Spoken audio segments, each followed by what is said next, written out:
Chapter 293. She was very embarrassed. She turned around with her back facing Gu Lingqing and mumbled softly, I think I ate something bad. Gu Lingqing hugged her waist and pulled her into his arms. LV Xingzhou drugged the food. Bai Ye was surprised and turned to look at Gu Lingqing. His face was right next to hers. When she turned her head, she accidentally touched his face. Her lips seemed to have an electric current flashing through them. She felt her heart palpitating. She wanted to calm herself down as soon as possible and not let the throbbing affect her thoughts. Other than you, I drank the food. LV Biao drank it too. LV Biao is LV Xingzhou's son. He wouldn't harm his son too, would he? Gu Lingqing did not say anything. He looked at Bai Ye with a burning gaze. Bai Ye confirmed this information from his determined gaze. She guessed that person just now was also sent by LV Xingzhou. Gu Lingqing nodded. I think so. He used the room card to open my room door. He probably wanted to take a photo of you and me. He didn't see you and lied that he was from a news agency. I said I was going to call the police, so he shot me in desperation. Why did he do that? He took a photo of me and you. Bai Ye paused. She did not say the sensitive words at the end. It was as if her heart would become sensitive if she touched those sensitive words. What good does he have? Although I did not make it public when I was in trouble, those who paid attention would still know about it. LV Xingzhou also thought that the piece of land I requisitioned had treasures. Moreover, he suspected that I was here to investigate him because of Tang Xiaozhou's incident. So, he had to chase me away. As for you, he thought that you were too smart, so he wanted to deal with you together. He purposely asked if we were in a relationship during the dinner party. He wanted to confirm the feasibility of his plan. If he took a picture of us, he would have something to use against us. That way, he would be able to put us in danger and buy himself some insurance, Gu Lingqing analyzed. Bai Ye felt that Gu Lingqing's analysis was correct, and said solemnly, I'm afraid that the reason why LV Xingzhou wants to kill me is because he's worried that I'll find out that he was the one who killed Zhang Chuanxiao's family, and that he was the one who killed the assassin he hired. You're saying that LV Xingzhou killed Zhang Chuanxiao's family? Do you have any proof? There's no evidence, it's all just my guess. LV Xingzhou had the culprit purposely record the video so that the police wouldn't suspect LV Biao, but he didn't expect LV Biao to go to the scene and take away the phone.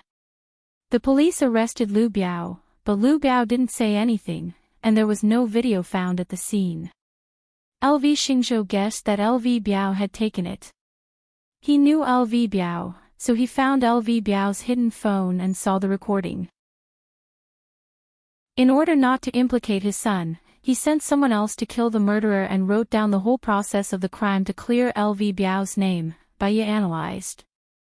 We can't convict him without evidence, right? Bai Ye thought of Xing Bachuan and Su Jiran. They had done many wrong things, and indeed, there was no retribution yet. As for Bai Ye, she didn't do anything wrong, but she didn't have long to live. Bai Ye removed Gu Lingqing's hand from her waist. I'm going back. Xiaoya, are you still not willing to be with me? Gu Lingqing looked down at her and asked in a low voice. Bai Ye recalled what happened in the car, and her face flushed. She lowered her head and said softly, what happened in the car wasn't my intention, so just forget about it. You're going to get married soon too. You actually believe such a lie? Gu Lingqing looked down at her and said. Bai Ye looked at Gu Lingqing in surprise. It's a lie. Gu Lingqing gently rubbed her head. Because of me, Su Jiran forced you too much. Only when I'm going to get married and stay away from you can you have space to breathe. Bai Ye understood. He was thinking for her. Her heart was sour, and her eyes were also bitter. She wanted to say a lot of words, but they were choked in her throat. He had no future with her. Su Jiran and I are already a couple, Baya said cruelly. I know you have feelings for me. Otherwise, you wouldn't have come to my side as soon as I was injured. When we met an assassin, you wouldn't have stood by my side without hesitation, Gu Lingqing said with certainty. You were injured because I used to be a doctor, so I came to your side. When we met an assassin, I stood by your side without hesitation because I felt safe enough by your side, Baya explained. Because of her guilty conscience, she didn't even dare to look at Gu Lingqing. Since you feel safe enough by my side, why can't you come to my side? Do you know how unsafe I feel now? When I sleep, when I work, when I rest, I think about what you are doing. What are you doing with Su Jiran? Every time I think about it, I can't breathe. Xiaoya, just like what you said to me just now, I'll be with you. No matter what we go through, it's fine as long as we're together. I don't care about fame or money. I only care about whether I'm with you or not, Gu Lingqing confessed. Baya trembled all over. His last sentence, to her, was the most fatal. She raised her head and looked at Gu Lingqing. She saw pain and affection in his eyes. She could give him her body and her heart, but she couldn't give him anything when they were together. Her life was in someone else's hands. If he stayed with her for one more day, he would only suffer one more day. I'm sorry, Gu Lingqing. Thank you for still liking me so much, but I don't want to be with you. I'm afraid of trouble, I'm afraid of being annoyed. Once I encounter something that makes me agitated or in pain, my mental state won't be too good. When I'm with you, I have to take psychotropic drugs and sleeping pills every day. I'm about to collapse, and I can't bear it. After leaving you, my mood has calmed down a lot, and I don't need to take drugs and sleeping pills. I'm selfish. Compared to being with you, I want to be healthy more, Baya rejected coldly. What if I can create a peaceful sky for you? Gu Lingqing locked his gaze on her and asked. You're saying if too? We'll talk about it when the peaceful sky appears. However, I advise you not to work hard. In fact, I haven't known you for a long time. It's easy to forget the feelings of 10 years, let alone the two of us who don't love each other deeply, Baya said coldly. The words not love each other deeply were enough to send him to hell. Why did he feel that he had already fallen in love with her so deeply that he wanted to give up everything for her and take her abroad? He didn't want to be a general anymore. He just wanted to be an ordinary office worker who could support her and their child. Chapter 294. Baya went back to her room in a daze. The last 4 words that Gu Lingqing said kept lingering in her mind. I will never abandon you in this life. She sat on the sofa and stared blankly at the air. It seemed that God was kind to her to be loved like this. She had always been self-centered and felt that she was pitiful. God had never been kind to her. Now thinking about it, it was not her who was more pitiful, but Gu Lingqing. She closed her eyes, and everything in the world had nothing to do with her anymore. But what about Gu Lingqing? What should he do? She lived alone, without a lover to accompany her. She lived like this for 6 years. As long as she thought of the person she loved, she would feel sad and suffocated. The air was thin. That kind of desolation came from her heart. Even in a lively environment, she forgot how to smile. What should Gu Lingqing do? Her heart was very painful, so painful that it almost twitched. She lay on the sofa and curled up her body. She had hated herself before. Why didn't she hypnotize her memory of Gu Lingqing when she was hypnotized? In that way, she would not have fallen in love with Gu Lingqing, and she would not have felt pain, entanglement and heartache. Now thinking about it, if she didn't remember Gu Lingqing would be more pitiful. This was the reason why she didn't hypnotize her heart at that time. In the past, Baya loved Gu Lingqing deeply. Now, Baiya still loved Gu Lingqing deeply.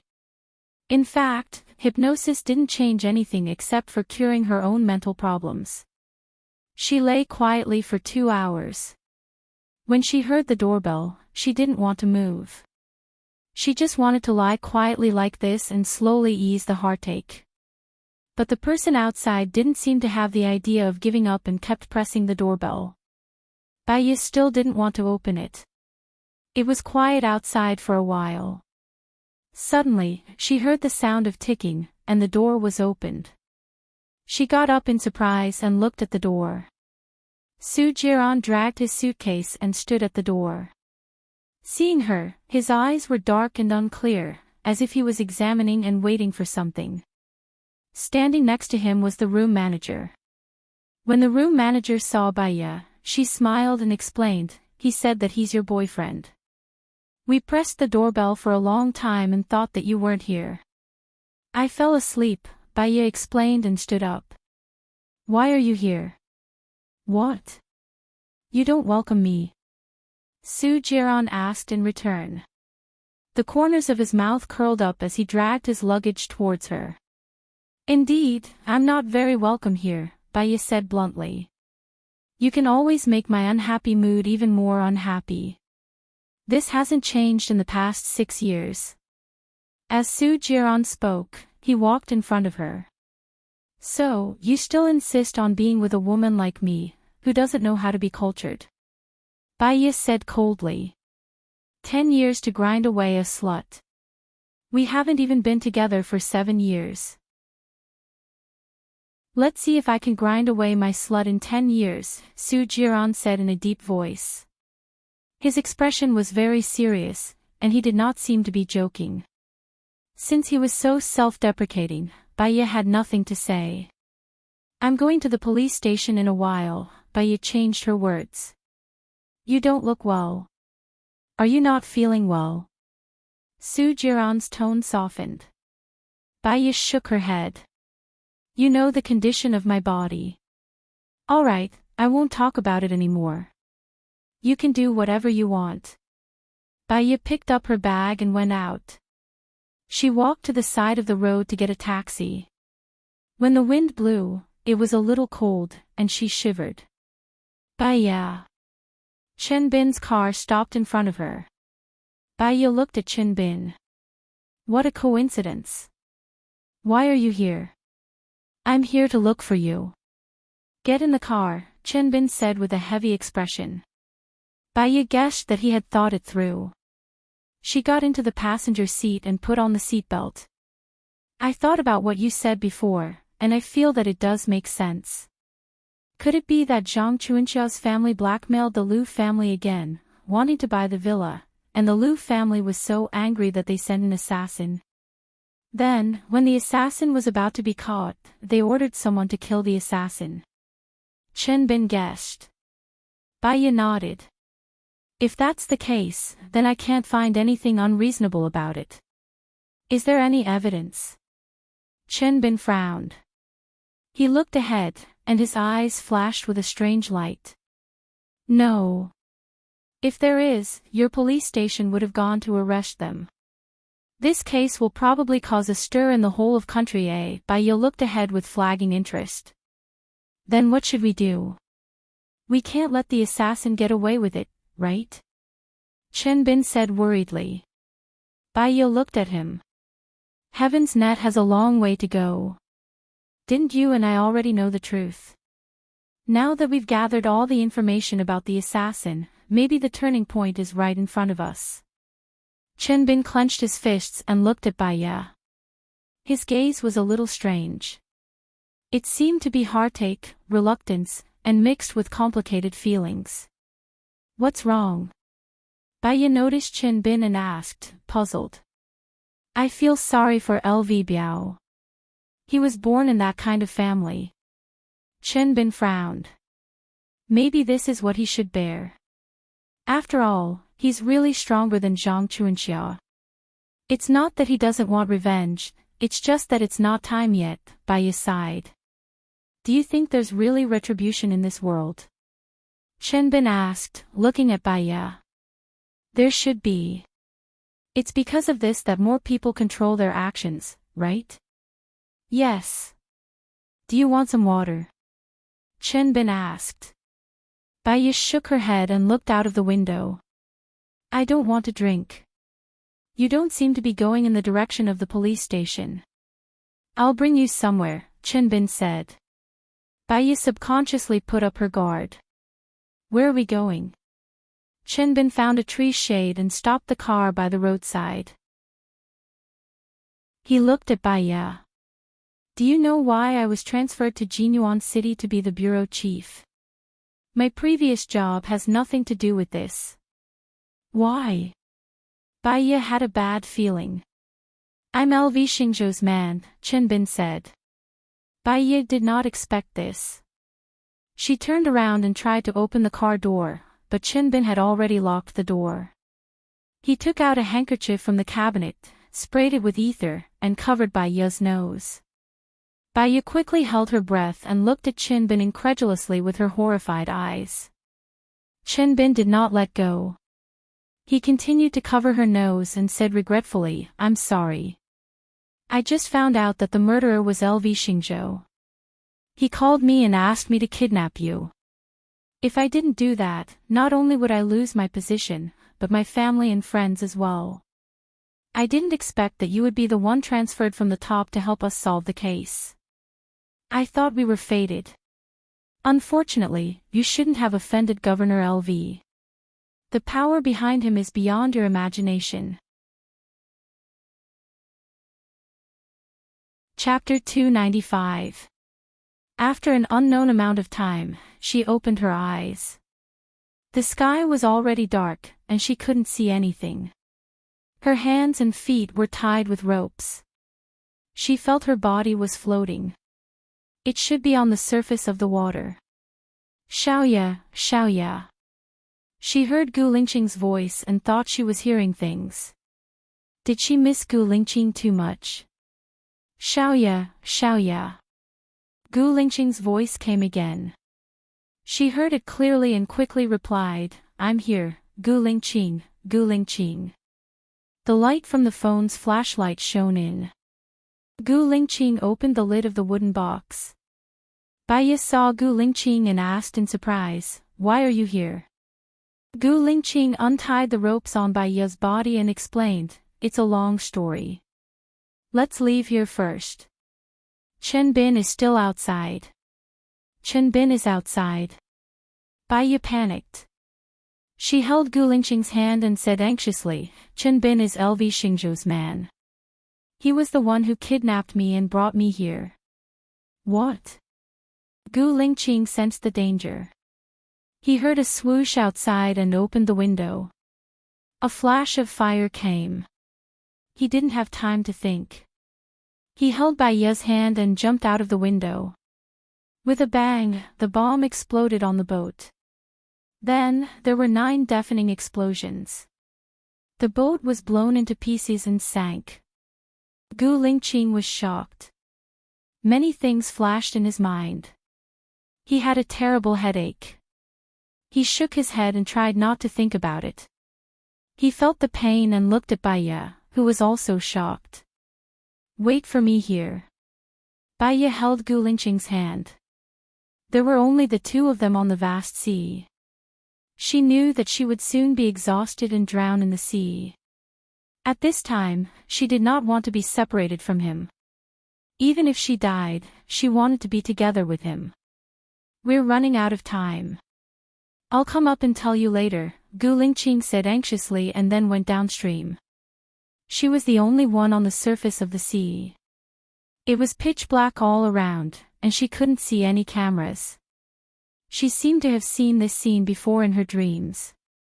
She was the only one in the world, facing endless loneliness and darkness. She remembered the self-rescue strategies she had seen on TV after falling into the sea. She took off her trousers and twirled them around to absorb the air. She tied a knot at the trouser legs and tightened the waistband around her neck. According to the video, this kind of simple swimming ring could last for 2 hours. What about 2 hours later? This should be the deep sea. Even if they were not eaten by sharks, they would starve to death or die of thirst. After waiting for a long time, Gu Lingqing did not come out. Was there a need for her to survive alone? 7 minutes later, a large piece of wood floated beside him. Bai Yao was shocked. Gu Lingqing came out of the water, gasping for breath. Gu Lingqing. She smiled happily when she saw him coming out. With him by her side, even if she was in hell, she would feel warm. Gu Lingqing smiled at Bai Yao. We're very lucky. There's no wind today. You hold this board first. I'll connect the other boards. Okay, Bai Yao replied. She could not see Gu Lingqing anymore when he swam, but she could hear the sound of him swimming in the water. She knew that he was by her side. She put on her trousers and lay on the board. Her mood was unusually calm. Half an hour later, Gu Lingqing connected the other 3 boards with a rope and swam towards her. I'll tie your board to the bottom. I'll tie the last board to the bottom, Gu Lingqing said with a smile. It was rare for him to smile. At this moment, his smile made her feel very relieved. I'll help you. Gu Lingqing nodded. Come here and press on the board on my side. Try to press down and let the other side rise. Okay. Bai Yao swam to Gu Lingqing. Gu Lingqing swam to her side. She tried to press down, but her strength was too little. She was almost lying on one side of the board. Gu Lingqing pressed on the board on his side and came up from the ground. They succeeded on the first try. Gu Lingqing tied the rope to the board. Why do you have so many ropes? Bai Yao asked curiously. I saw some inside when I was looking for you. In addition, other than the wooden box that they used to store you, the bed and the wine barrel are all made of wood. Unfortunately, the wine barrel was blown into pieces and has no value. You go up first, Gu Lingqing explained. Okay. Bai Yao climbed to the top of the board and lay on her stomach. She didn't dare to move, afraid that she would roll down and burden Gu Lingqing. Gu Lingqing climbed up and pulled out a few plastic bags from the water. What are these? Bai Yao was surprised. There was a water dispenser on the ship. There was still more than half of the water in the big bucket on the water dispenser. Unfortunately, it was blown up. I found 3 bottles of mineral water. We can use it for a few days if we save it. Also, I took all the empty mineral water bottles. They can be used to make distilled water. And some other things. All sorts of things are still hanging down there. I took everything that I could take. Maybe it will be useful, Gu Lingqing explained. You did so many things in just a few minutes. Bai Yao was impressed. She didn't admire soldiers, but she felt that it was amazing. Holding my breath is not my strong point. Usually, I can do it for 7 to 8 minutes. There's an Italian Guinness Book winner, David Molini, who can hold his breath for 20 minutes and 55 seconds. Won't you die if you don't breathe for 20 minutes and 55 seconds? Bai Yao was very surprised. This requires special training. There's a group of sea women who live by the sea. They can hold their breath for 3 minutes on average. When they go to the bottom of the sea to salvage, they can also hold their breath for 7 to 8 minutes. However, they are afraid that it will burden their bodies, so they are not allowed to do it. Have you also undergone special training? Bai Yao tilted her head and asked him. Although she had known him for a long time, she never asked about his military affairs. Yes. It's necessary for combat, Gu Lingqing responded. Some scenes flashed in his mind, and he looked down. That time, he went out to carry out a mission. When he boarded the ship, he was recognized by the other party as Gu Lingqing. They fought. The other party was outnumbered and ignited all the cereal bombs on the ship. He jumped into the sea and was hit in the head by a part of the ship. He fainted and held his breath for more than 8 minutes. He was rescued, but part of his memory was lost. Gu Lingqing, Bai Ye shouted. Gu Lingqing came back to his senses and looked at Bai Ye. That day, in order to test him, those people captured Bai Ye, saying that she was Gu Lingqing's girlfriend. When he left, he ordered his men to save her in a roundabout way. At that time, she was investigating Luliang City in Jinyang City, while he was investigating the serial bomb case in Jinyuan City. The serial bomb case was because someone used a serial bomb during Blue Wolf's drill, causing 8 soldiers of Blue Wolf to suffer different degrees of injuries. The murderer who used the serial bomb was Miller. At that time, Miller did not die. After recognizing him, he drove the yacht and left early. Chapter 296. Bai Ye was a little dazed. She didn't understand what he meant at that moment. I said, I've found all my lost memories, explained Gu Lingqing. He looked at Bai Ye's expression. You didn't tell those people that I'm Gu Lingqing on purpose. It's because I met an old rival during my mission and he recognized me. Bai Ye stared at Gu Lingqing.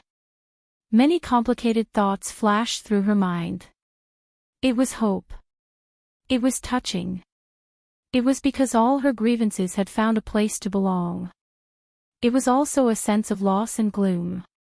He had regained his memories. Before this, she really wanted him to. He remembered everything in their past.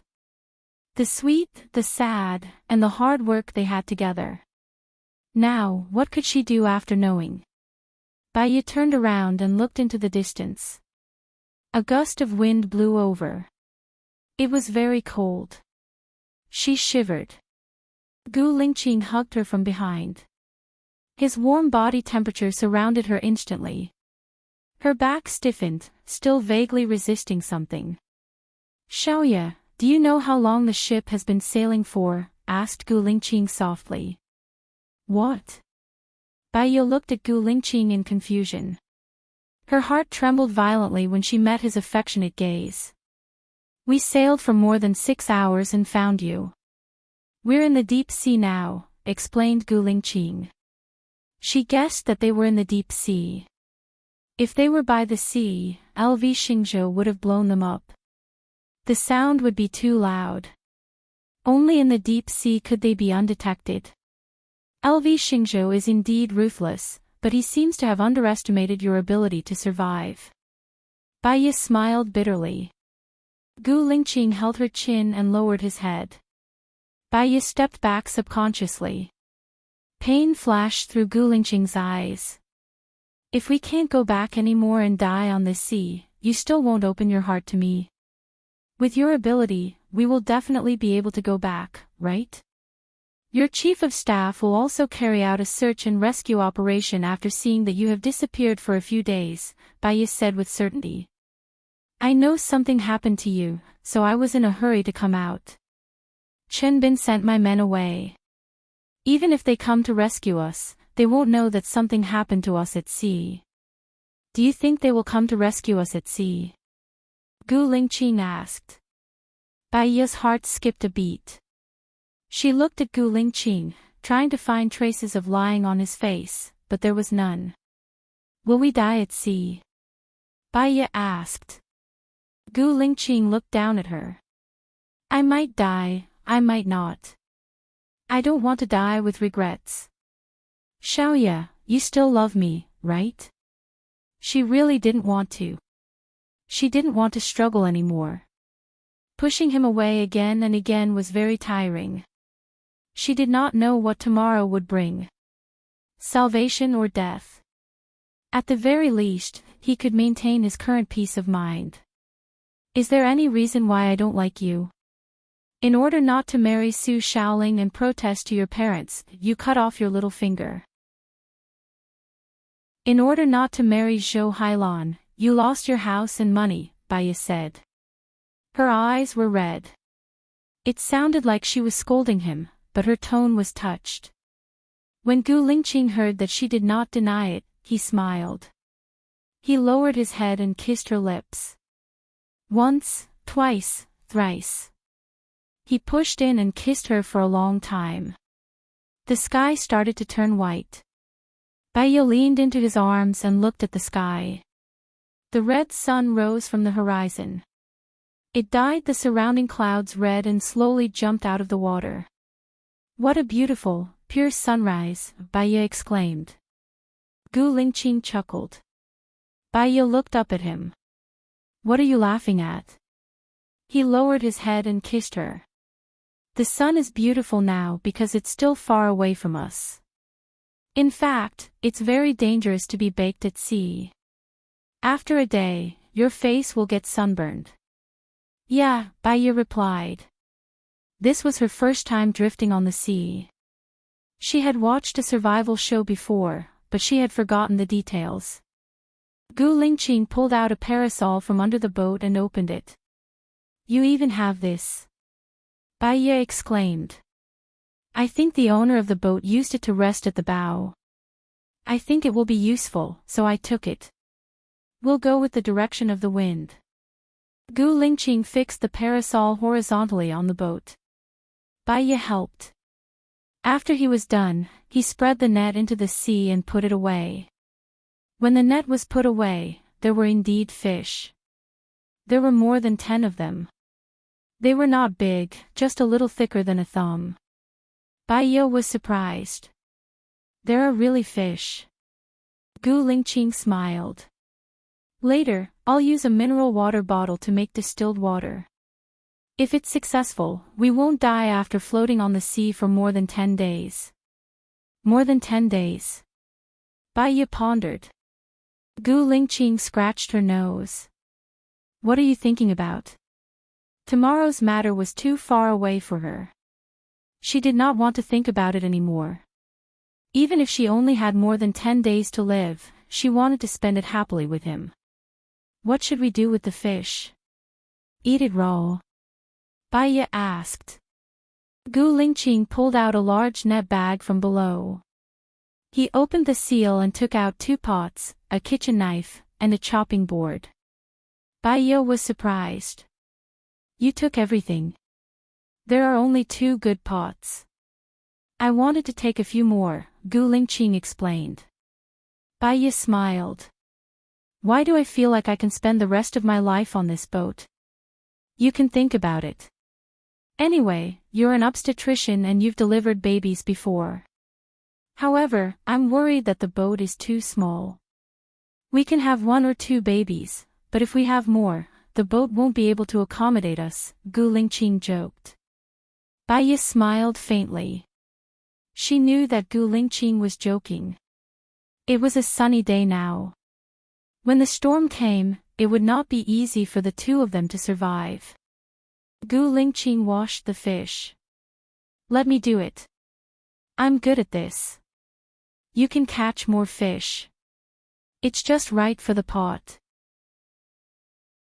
Catch more in case of emergencies, Baya said as she took the kitchen knife from Gu Lingqing's hand. She cleaned the fish. Gu Lingqing kept catching fish.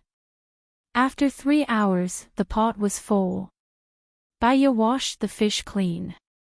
However, she did not know how to eat it. It smelled fishy. Gu Lingqing glanced at Baya and joked, if I knew, I would have brought some ginger, MSG, cooking wine, soy sauce, and mustard. Baya was amused by Gu Lingqing. Maybe the environment is not that bad. Maybe I'm not hungry enough. When I'm about to faint from hunger, I think I can even eat a pot, let alone raw fish. I've got an idea. Gu Lingqing poured all the washed fish into a plastic bag and put the pot under the sun. She looked at the sky. I think after an hour, the temperature of the pot will reach 60 degrees Celsius. It's still possible to roast the fish. Chapter 297.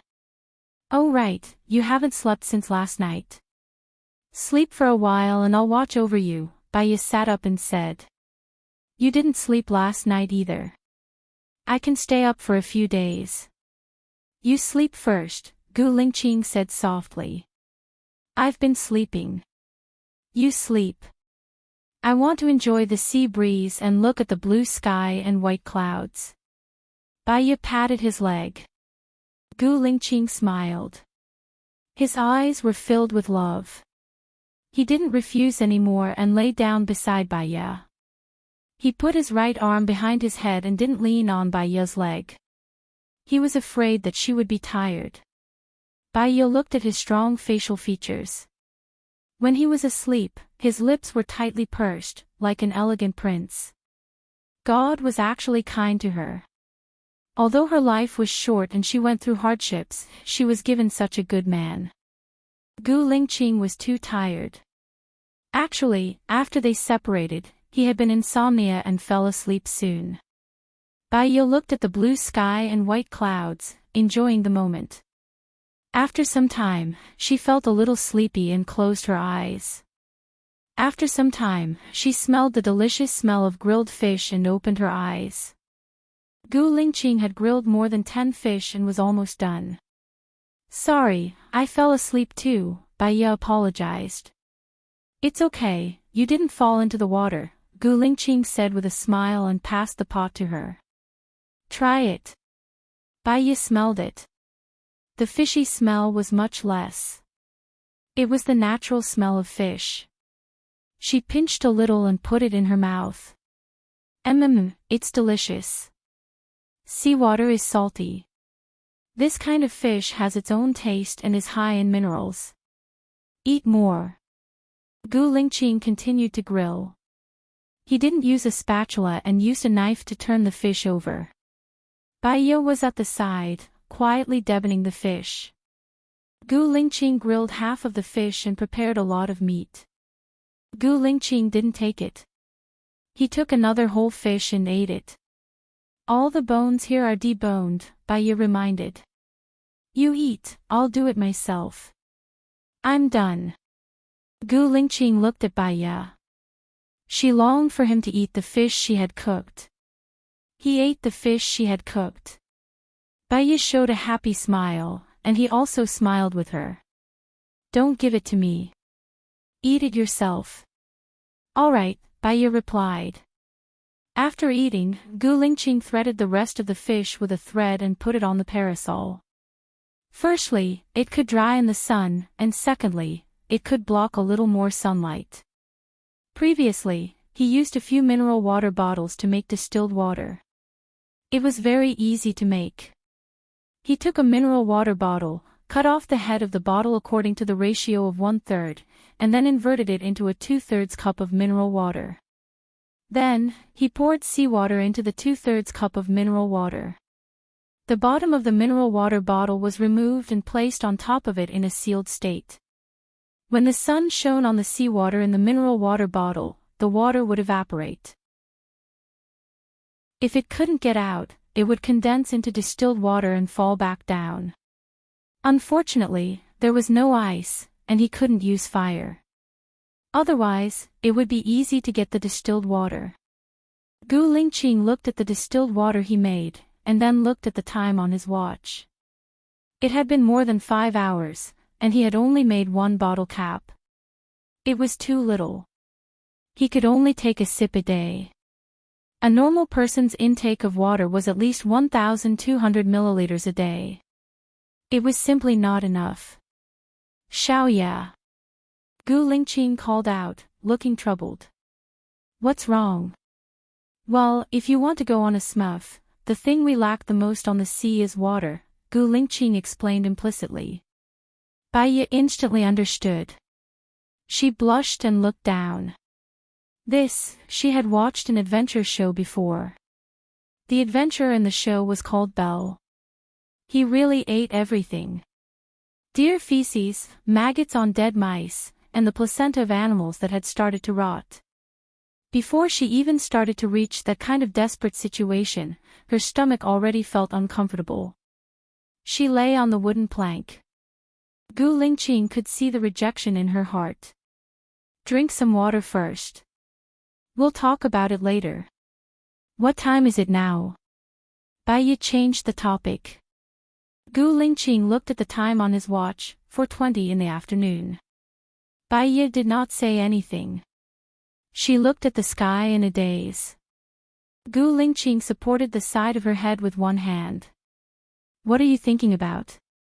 I planned a lot of things for me in the past, but the plans can't keep up with the changes. Now, we can't do anything.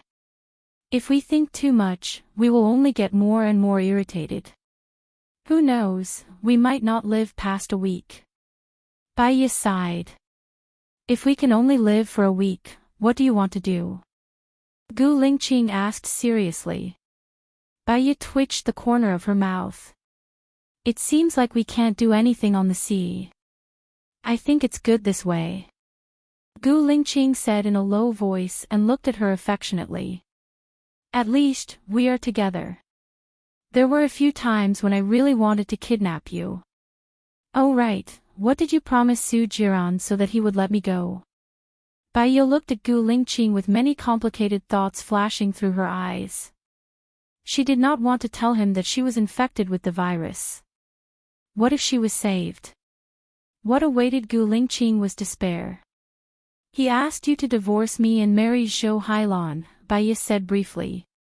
What else? Gu Lingqing did not believe it. Su Jiran is the commander-in-chief. He specializes in investigating the private lives of the officials. He reports directly to the president, Bai Ye explained. I know. I've always suspected that his identity isn't as simple as directly belonging to the president. It's just that he's very cautious in doing things, and I couldn't find any clues. In addition, you don't have to worry about Lu Shuang. I've already ordered them to immediately rescue Lu Shuang if they find him.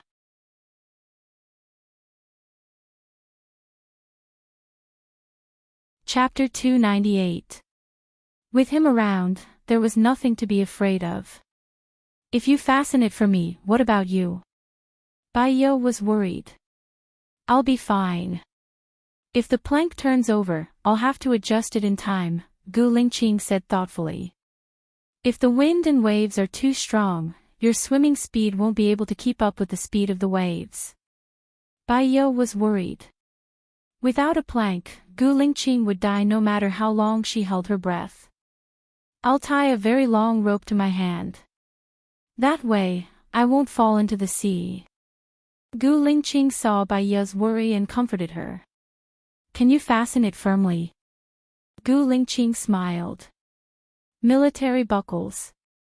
The stronger the wind and waves, the more secure it is. How about the rope? Is it strong? These are specially used by fishermen. They are the strongest. Don't worry. It'll be fine, Gu Lingqing said firmly. Then hold my hand. No matter how strong the wind and waves are, we'll be together. Gu Lingqing liked what she said. No matter how strong the wind and waves are, we'll be together.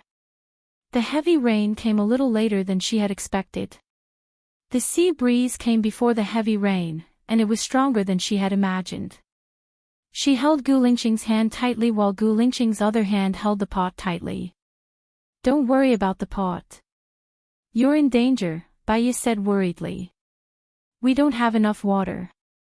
This pot of water can last us for a few days. You don't want to drink it either, right? Gu Lingqing insisted. I don't care about anything else except your safety, Bai Ye said. Because of what you said, I have to ensure our safety. I have a clear mind. Don't worry, Gu Lingqing promised. They floated in the wind and waves for more than half an hour before it started to rain heavily. Xiaoya, stick close to the plank. Don't move, Gu Lingqing reminded again. Bai Ye stuck close to the wooden plank. His other hand grabbed the plank tightly. He closed his eyes and held Gu Lingqing's hand tightly with his other hand. The rain pattered on her body. It was very heavy, and soon, her hair was all wet. Gu Lingqing released her hand. Bai Ye was startled when he saw Gu Lingqing half squatting and pouring rainwater into the pot. Bai Ye was worried that he would be knocked down by the wind and waves, so she held his arm tightly. Gu Lingqing quickly filled the bottle and put it into the net bag. A strong wind came. He poured out the water in the pot and covered Bai Ye's head with the pot. She lay down. The wooden planks were pushed to a very high height by the waves. Suddenly, they stopped and the splashing seawater hit them. It was very painful. For the time being, she still had her clothes to protect her. If Gu Lingqing gave her his clothes, he would be in more pain than her. At this moment, the words of concern were stuck in his throat. She couldn't protect him. The only thing she could do was not to be a burden to him anymore. The wooden planks passed through several peaks and then came down. She was really worried that the planks would fall apart. Fortunately, they didn't. She fainted a few times, but after a few seconds, she struggled to wake up. The heavy rain lasted for more than 3 hours. When the wind and waves subsided, Gu Lingqing used the pot to catch some rainwater. "What time is it?" Bai Ye asked. She was exhausted. Gu Lingqing looked at the time on his watch. "It's 1:45. The rain has passed. The wind and waves won't come again for a while. You go to sleep first. I'll keep watch." Bai Ye actually had a lot to say, but she couldn't take it anymore and fainted. After some time, she heard the crisp sound of seagulls and opened her eyes. Gu Lingqing sat on the wooden plank and looked at the flying seagulls thoughtfully. Bai Ye sat up and asked, "If there are seagulls, does it mean that there are islands, beaches, reefs or ports nearby?" The possibility of a port is relatively small, but there should be islands or reefs. Gu Lingqing also analyzed and looked around. "Thank God. It's good that there's an island." Bai Ye muttered to herself. She couldn't bear the heavy rain that lasted more than 3 hours. If a storm came, they would definitely not be able to survive the wind and rain. Gu Lingqing analyzed the direction of the seagulls. "If we go with the wind, we will definitely miss the island." He immediately took out the parasol and faced it at a 45-degree angle towards the wind. Bai Ye didn't understand these things. She just helped him to hold the parasol handle. "Do you want to rest?" Bai Ye was worried that he would not be able to take it. Gu Lingqing shook his head. "Under normal circumstances, we can reach the island within an hour. It's the most dangerous before we reach the island. Other than the waves, there are sometimes undercurrents. If it's not a beach, it might be a cliff. We can't go up, and it's fatal." It was her first time wandering on the sea. She could only trust Gu Lingqing. The wooden boat sailed for more than half an hour. Bai Ye really saw an island in the distance. She said excitedly, "Gu Lingqing, look, there's an island. It doesn't look small." "Have you heard of the Lost Kingdom?" Gu Lingqing asked. Bai Ye didn't understand. What did he mean by saying this at this time? In the past, there was a country. This country was rich in resources and medicinal herbs. However, one day, the sea level rose by a few hundred meters. The island was submerged. None of the people on the island survived. After 100 years, the island surfaced again, but it was already an uninhabited island.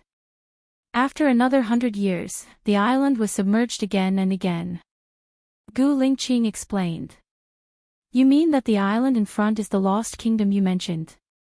Bai Ye was shocked. Gu Lingqing looked at Bai Ye. "I just want to tell you this story. Whether the island will be submerged or not, we'll know once we reach the island." As they got closer to the island, Gu Lingqing adjusted the angle of the parasol. "Xiaoye, we'll reach the island in about 10 minutes. The beach on the uninhabited island might be fake. It'll collapse. Don't get off the wooden plank." Gu Lingqing reminded her. "Then what about you?" Bai Ye asked worriedly. Gu Lingqing nodded and glanced at the parasol. "I won't get off the plank. I'll just use this." do you need me to do anything? Yes. Gu Lingqing scooped up all the things hanging under the wooden plank. He placed them on the plank and tied them together. Look after these things. As they neared the beach, the waves felt bigger than when they were on a calm sponge. When the last wave pushed the plank to the beach, Gu Lingqing used the parasol's strength to push the plank to the dry beach. Bai saw many crabs running around. Crabs. Can these crabs be caught and eaten? Bai was surprised. Of course. However, we'd better build a habitable house on high ground as soon as possible. Gu Lingqing said solemnly. He added, there's wolf feces on the ground. The good news is that this island won't be silent. The bad news is that there are wolves around here. Baiya's relaxed mood tensed up again.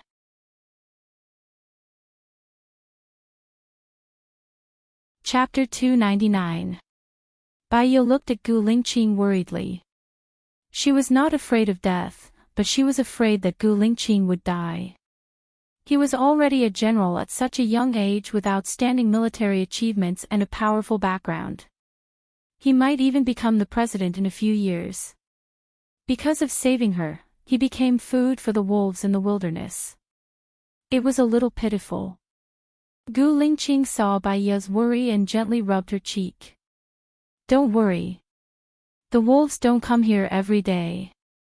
We will be fine. Trust me, Gu Lingqing promised. Baiya nodded. It was useless for her to be worried. Do you know where this island is? I don't know. There are many islands on the sea, and there are also many islands that no one cares about, especially in the deep sea. Most people will not come here. Even if it is used for military purposes, they will choose a place with convenient geographical conditions. There are no human footprints on the beach here, Gu Lingqing said. He looked around, picked up one of the net bags, and poured out the pot inside.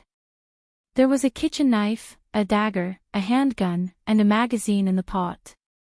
Can your gun still be used? Baiya asked, looking at Gu Lingqing with hope. If they had guns, she would feel much safer. Yes. If you are afraid that it can't be used, you can dry it. There are a total of 20 bullets in case of emergencies. What we need to do now is to choose a safe place to sleep. Gu Lingqing threw the dagger to Baiya and took the gun and the kitchen knife. When he was about to leave, he looked at the soaked fish. It was dry and smelled. It should still be edible. Xiaoya, dig a hole here. It doesn't need to be too deep, about 10 centimeters. I will pick some leaves and bring it over, Gu Lingqing said. Baiya held his hand. I will go with you. Okay. Gu Lingqing wrapped the fish with 4 big leaves. Baiya dug the hole. Gu Lingqing put the fish in and covered it with sand. Let's go. Baiya followed Gu Lingqing into the forest. Because it was an uninhabited area, the trees grew wildly. They were densely packed, and most of them had large leaves. Gu Lingqing went in while chopping. Baiya was helping her from behind, dealing with the fish that had escaped the net. Gu Lingqing chopped out a 1-meter wide and 10-meter long area. He stopped and looked at a tree. What's wrong? Baiya asked confusedly. Gu Lingqing twitched the corner of his mouth. Even if we don't have guns, we won't be afraid of beasts. Why? This kind of tree is called poison arrow wood. It's the poison mentioned in wuxia novels. Tomorrow, we'll make some bows and arrows. With this, my archery skills will be the best in my army, Gu Lingqing said confidently. Baiya smiled. I have a feeling that we can live in the deep forest for the rest of our lives. Gu Lingqing scratched Baiya's nose. If you're accidentally poisoned by the poison arrow wood, the grass below will help you detoxify. Baiya sighed. Nature really does counteract each other. Gu Lingqing looked around and pointed at a big tree. We'll set up camp on this tree. Baya looked up. The branches and leaves of the tree were too dense. Will there be snakes up there? Snakes go up to look for food. As long as we clean it, snakes are timid animals and won't come up, Gu Lingqing explained. He quickly climbed up. His posture was strong and his speed was fast. Baya saw him chopping off the extra branches. She couldn't help. She saw a dead plant not far away. It had a lot of fibers. She wanted to tear it into silk and make a rope, so she chopped it down and threw it under the tree. An hour later, Gu Lingqing had chopped off the extra branches on the two trees next to each other. He jumped down from the tree. Baya looked at the tree. Is it too high? It doesn't feel stable. I don't know how to climb trees. Don't worry about that. I'll make a ladder. When the ladder is done, the bark of the tree will fall off. Without the bark, the tree will be smoother. Beasts and the like won't be able to climb up, Gu Lingqing explained. Are we going to move the wooden planks over now? Baya asked. Yes. Gu Lingqing held her hand and walked. Baya felt the heat in his rough palms. Her body felt warm too. She hoped that there would be a boat passing by and rescue him. They moved the wooden planks under the tree and split up. Gu Lingqing chose 8 big branches. Baya helped to clean up the side branches. The 2 trees he chose were facing each other. There were a total of 5 big branches, but they were not at the same height. Gu Lingqing first tied the 8 big branches to the 5 big branches to form a balanced plane. Baya thought it was amazing. You should be a master architect. When my brothers and I went on a mission, we built a simple bed like this in the forest. There's nothing else. We were lucky enough to have wooden planks, so this bed should be quite comfortable, Gu Lingqing said with a smile. Baya thought about sleeping on the same bed with him tonight. She had a strange feeling in her heart. She didn't have this feeling when she was floating on the sea. She lowered her head and continued to weave the rope. Gu Lingqing jumped down from the tree and tied the rope to the middle of the wooden bed. What's wrong? Baya asked, puzzled. You can't lift this wooden plank later. I'll pull it from the top, Gu Lingqing explained. Baya nodded. The position Gu Lingqing chose was too high. It was more than 3 meters high. She was 165 centimeters higher. The width of the bed was 1.6 meters and the length was 1.8 meters. She had to lift it to the top of her head. She probably didn't have enough strength. Gu Lingqing climbed up first. Baya used all her strength. Gu Lingqing pulled the rope and finally put the first wooden plank on the top. He placed it firmly. He even built a 25-degree tilt. Gu Lingqing jumped down from the tree and looked at the time. It was already 12:20 in the afternoon. Are you hungry? Gu Lingqing asked. Baya nodded. In fact, her stomach was growling an hour ago. Our fish should be almost ready. Let's go, Gu Lingqing said. Baya looked at the beach. Panic flashed in her eyes. She pointed at the beach. What's that black thing?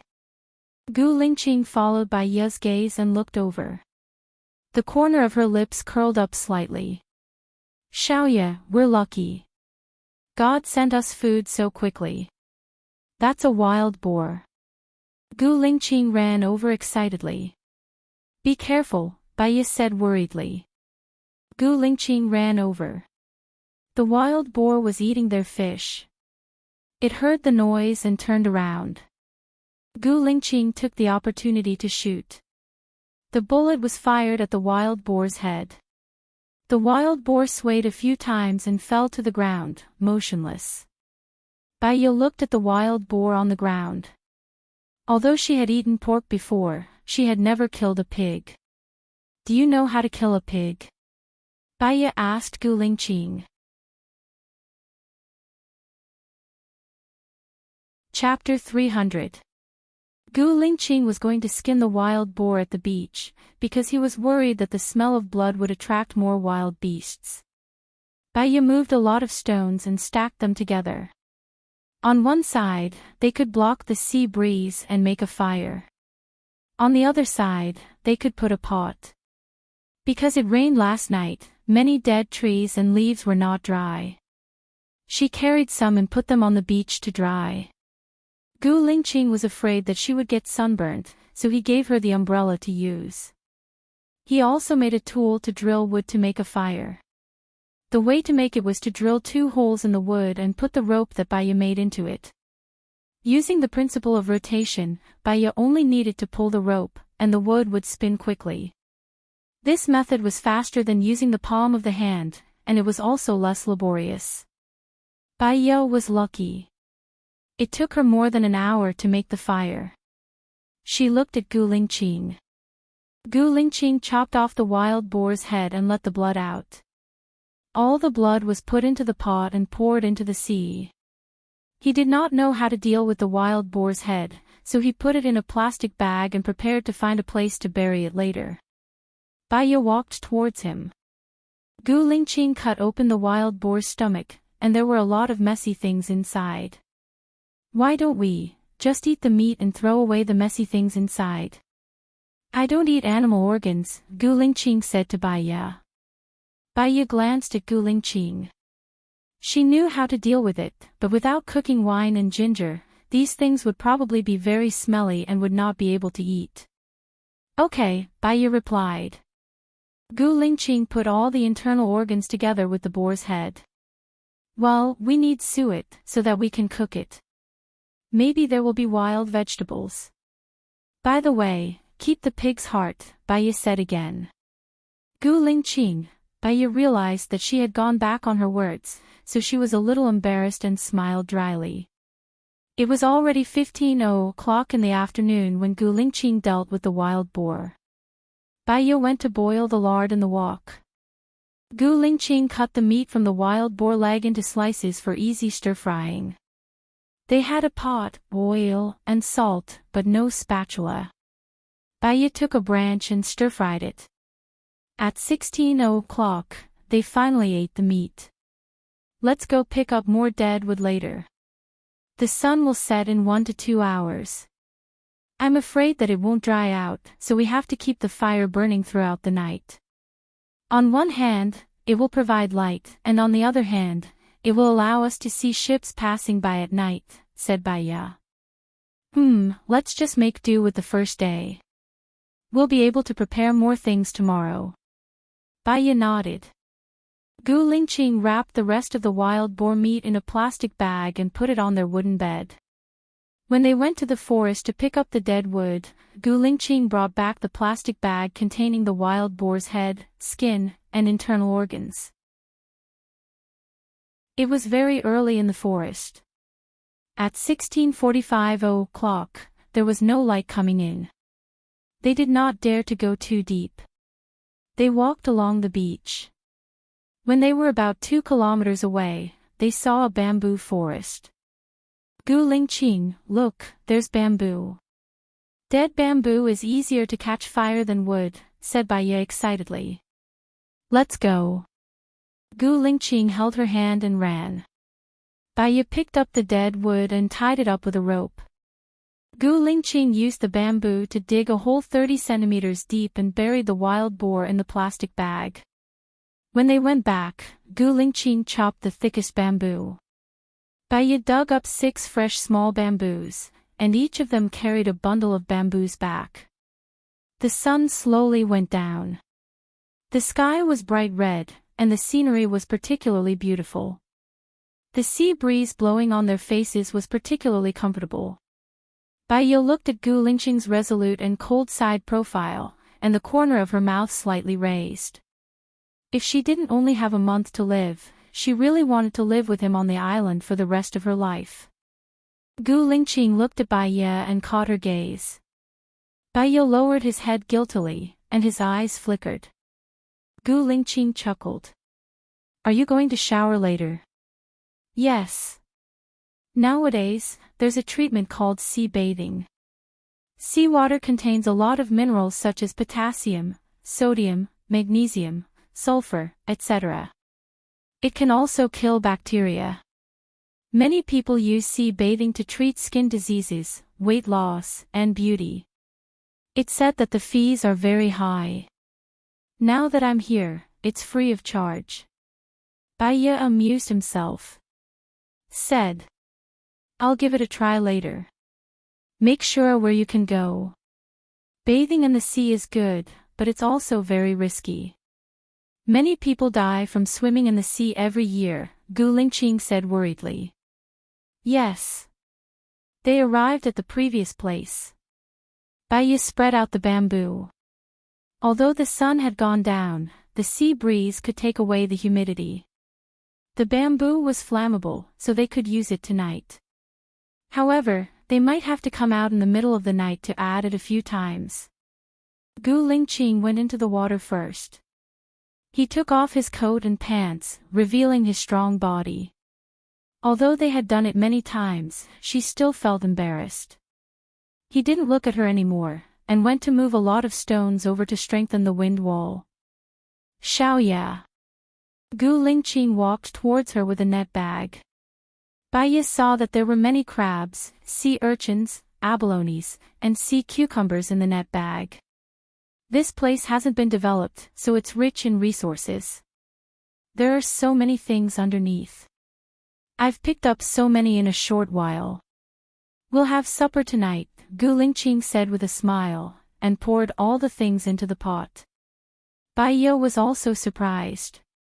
She had wanted to spend a holiday by the sea a long time ago. She wanted to enjoy the sea breeze and eat seafood leisurely, without being disturbed by the secular world. Now, it had come true, but in such an unintentional way. There's not much fresh water left. Let's use seawater to cook it. After a while, it should be ready to eat, Baiye said happily. Okay, I'll cook it. You go take a bath first. You can only swim 20 meters at most. Don't go too far. It's dangerous when it gets dark. Gu Lingqing took another pot and went to the seaside to scoop up water. He took out the sea urchins, sea cucumbers, and abalones, and specially cooked the crabs. Baiye took off her coat and pants and went to swim. She only swam for 5 minutes and came back. She didn't have any physical strength. If she swam too much, she was afraid that it would be dangerous. Gu Lingqing had already broken the sea urchin.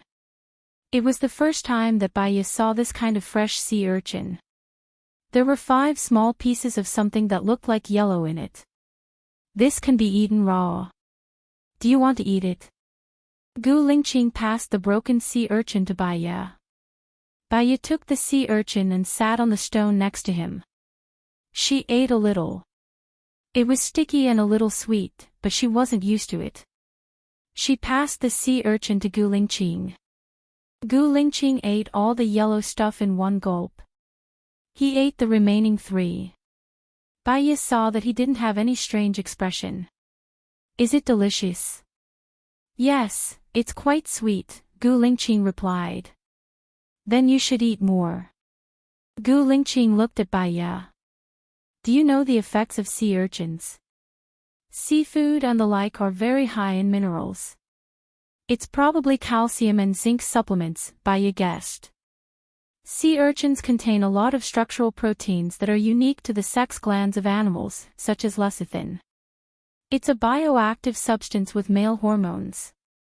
It can improve one's sex function and intelligence, increase immunity, lower cholesterol, prevent animal sclerosis, and has a very good aphrodisiac effect, Gu Lingqing explained. He explained. He said a lot more after that, but Baiye didn't hear it clearly.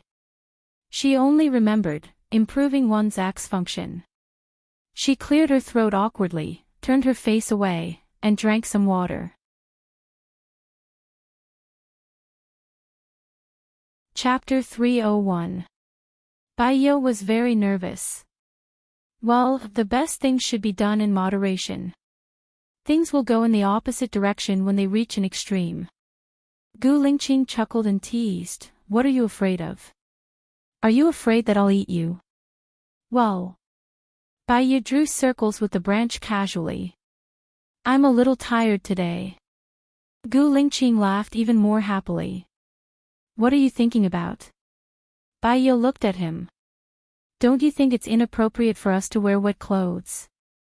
It's still a little cold at night by the sea." Gu Lingqing said again. "Baiya, hee, it's not like I haven't seen it before." Gu Lingqing, who had relaxed, had a wanton smile on his face. Baiya felt even more awkward. "Forget it for today. I'll use the leaves to make a grass skirt and quilt tomorrow." Gu Lingqing didn't make things difficult for Baiya. He laid on the beach comfortably and looked at the stars in the sky. "The stars here are very bright. I still remember that I loved to watch stars when I was young. The sky was full of stars at that time. Now, it's rare to see a sky full of stars." Baiyo lay down beside Gu Lingqing. "The industrial pollution is very obvious. Many cities have smog. So, the seaside, especially the undeveloped seaside, is like a paradise on earth." Gu Lingqing hugged Baiya's shoulder. "Promise me, even if we're saved from here, we'll never be separated." Baiya was silent. The silence made Gu Lingqing flustered.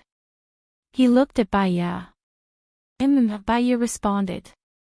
His kiss landed on Baiya's forehead.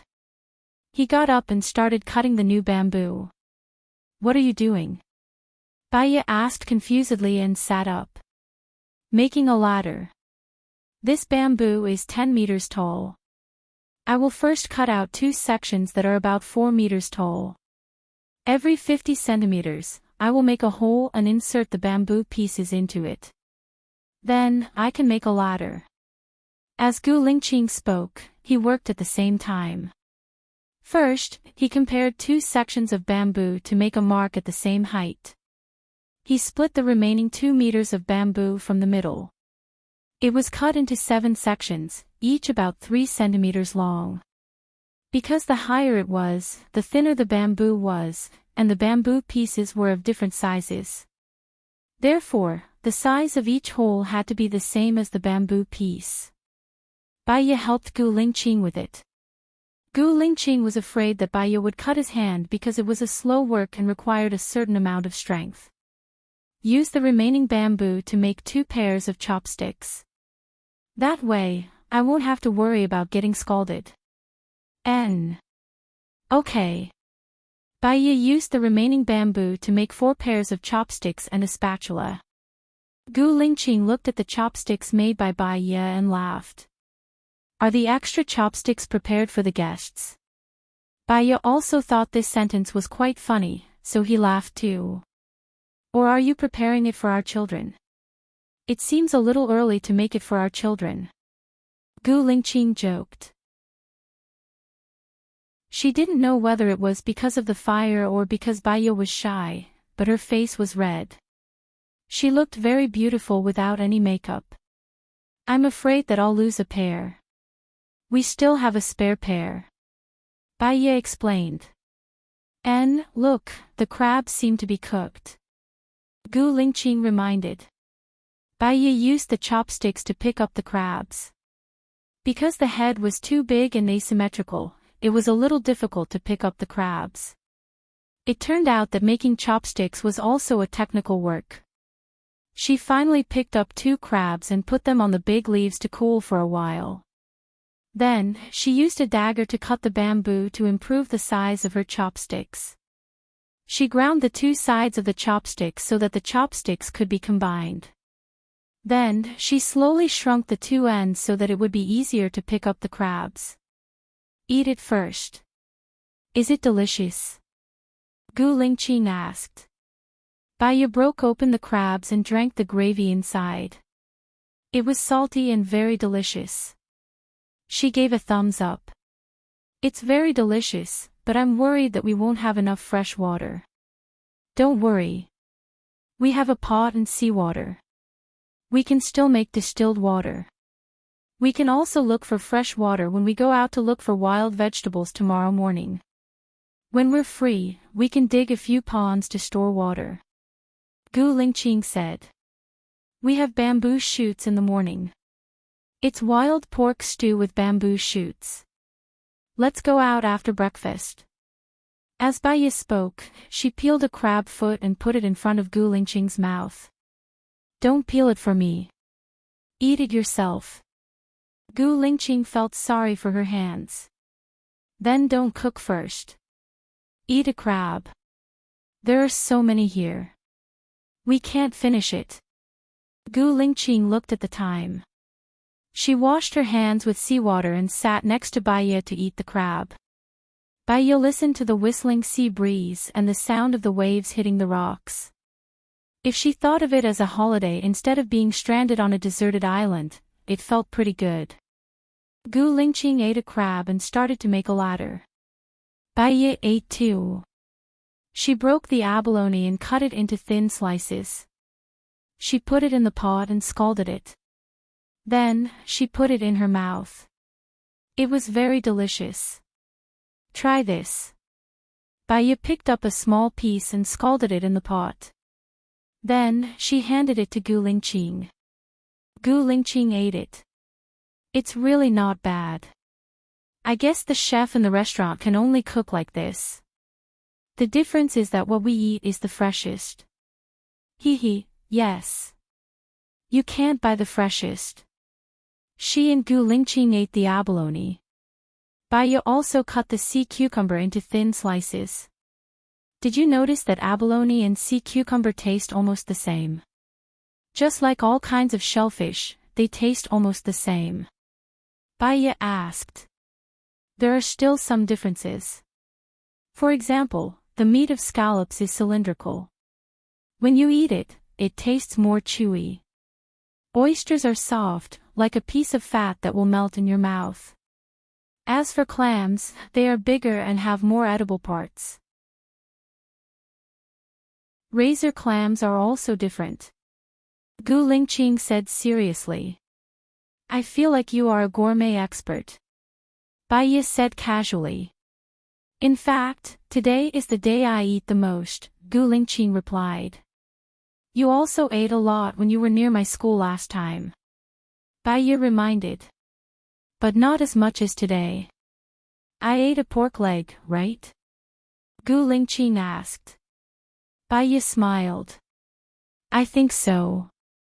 By the way, we can probably eat the extra pork for more than a week. Tomorrow, don't eat the other 3 legs. Wrap them in salt and put them under the sun. They won't go bad for a few months. Baiye paused after saying that. A few months. She couldn't live that long.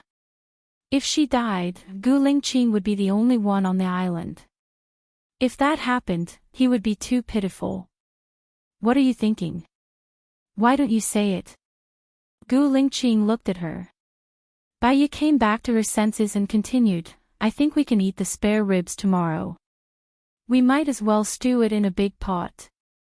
It can last us for a whole day.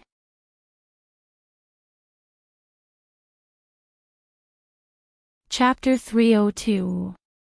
They were eating, chatting, and working at the same time.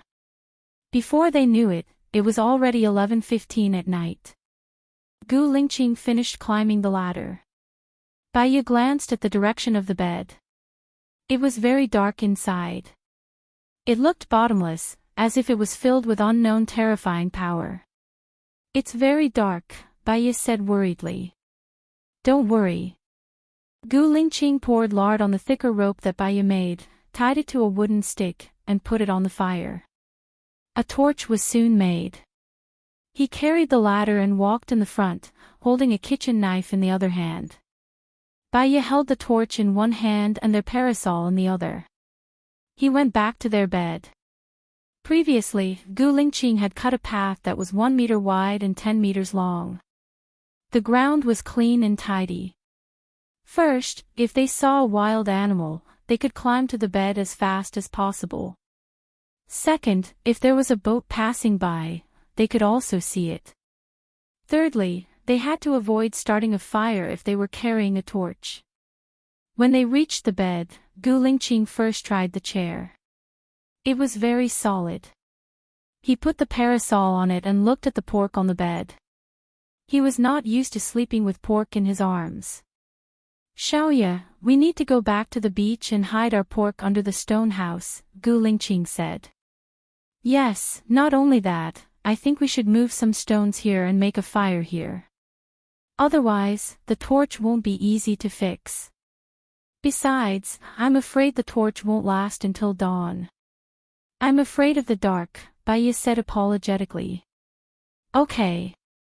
Let's go, Gu Lingqing answered without hesitation. He led the pork down. They returned to the beach. Fortunately, Baiye had moved a lot of stones here, so it didn't take long to make a stone house. They carried a lot of stones back to the bed and formed a circle. Fortunately, there was enough bamboo. They lit the fire again and lay on the bed. It was already 1:00 in the morning. But Baiye still couldn't sleep. She heard the sizzling sound of the fire mixed with the sound of insects. When she opened her eyes, she saw the darkness around her. She felt that there were eyes watching them in the dark. In a daze, worried and scared, she even got up to stoke the fire 5 or 6 times. She only fell asleep when the sky was just beginning to brighten. After a long time, she woke up. Seeing that Gu Lingqing was not beside her, she panicked and ran to the beach, shouting, Gu Lingqing, where are you? Gu Lingqing. She ran to the beach and smelled the aroma of pork and bamboo shoots. Gu Lingqing had raised a stone and a pot of pork and bamboo shoots was boiling on it. Beside the stone house, there were 24 bamboo, some cellulosic trunks and leaves. But there was no sign of Gu Lingqing. Was Gu Lingqing? Baiye shouted. She looked around, but there was still no sign of Gu Lingqing. She ran towards the small bamboo forest that she had been to yesterday. From afar, she saw Gu Lingqing coming over with bamboo on his shoulders. From afar, she saw Gu Lingqing carrying bamboo on his shoulders. Gu Lingqing was sweating profusely, but his tone was gentle. You're awake. If you wake up and see that I'm not here, stay on the tree. It's too dangerous. Why didn't you wake me up? You've been busy the whole morning, haven't you? Baiye looked at Gu Lingqing with heartache. Gu Lingqing put 2 pieces of tree bark on his shoulders to reduce the friction of the bamboo on his shoulders. This man was very smart. He was very adaptable in the wild. You didn't sleep last night, right? I didn't have the heart to wake you up. Today, I used these bamboos to seal up the place where we sleep, so you won't feel afraid. Gu Lingqing looked at her tenderly and said with a smile. That smile was too beautiful. She didn't dare to look at it. She was afraid that if she looked at it too long, she wouldn't want to die. She lowered her eyes. Thank you. You're my woman. It's my duty to take care of you. Gu Lingqing said naturally. Baiye looked at him. Let me help you carry too. It's okay. You'll have to weave a lot of ropes later and deal with the pork from yesterday. You'll be busy. Gu Lingqing didn't want her to do any heavy work. They returned to the stone house. Gu Lingqing cut a bamboo in half and carried it to the bed. He compared it to the sun and came back with the umbrella. Baiye cut a bamboo in half and made it into a simple bowl. She put some bamboo shoots and pork into soup and put it aside to cool. Gu Lingqing held the umbrella and said, I compared it. Our wooden bed is 1.6 meters wide. The diameter of the thick end is about 16 centimeters, and the thin end is about 10 centimeters. So, we'll use 11 thick parts for the width of the bed. The bed is 1.8 meters long, so we'll use 19 thin parts. There's a total of 30 bamboos here. They're 10 meters long. We can also split the bamboos and use them. Won't you cut too much? Baya asked in confusion. The place we live in needs to be sturdy. We'll use the whole bamboo. We'll build a house on this beach to put our ingredients or a place to rest. That way, we won't have to worry about the rain, Gu Lingqing explained. Baya nodded. It was definitely a good idea to prepare for a rainy day. She passed the bowl to Gu Lingqing. Gu Lingqing took it. She started eating too. The wild boar was natural. It didn't grow up on fodder. The bamboo shoots didn't have any pesticides or growth hormones. It was especially delicious. Gu Lingqing came out early in the morning to stew the pork. It was already 12:15 a.m. The pork was stewed very soft and tender. It melted in the mouth. It's delicious. Baya couldn't help but exclaim. Gu Lingqing smiled dotingly. Eat more if it's delicious. You're too skinny. I haven't gained weight in the past 27 years. If I get fat on a deserted island, it'll be a joke, Baya teased herself. There's a lot of resources here. There's a lot of seafood and game. It's all natural. There's no one fighting with us for food. I think we'll really get fat. Ha, don't look down on me if I get fat. Baya went along with his topic and joked. Your position in my heart will be proportional to the increase of your weight. Gu Lingqing said with a deadpan expression. Baya smiled. Then how light is my position in your heart now? It means that you still have a lot of potential. Oh. Baya replied. She lowered her head and ate the wild boar meat stew with bamboo shoots. Gu Lingqing heard the disappointment in her tone. He guessed that the joke was over. He asked carefully, Are you angry? Baya shook her head. No, I want to eat as much as possible. I don't want it to affect my weight gain. Gu Lingqing smiled. Don't worry. Even if you don't gain weight, your position in my heart is already not light. She knew that. She took the bowl from his hand, scooped another bowl and passed it to him. You happen to not be heavy in my heart. Eat more, dear.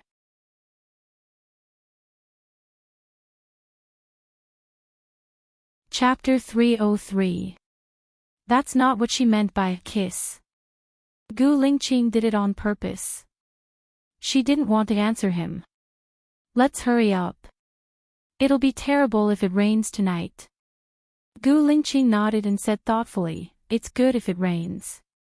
There's no fresh water, and we can have a good rest. Didn't you say you were very tired before?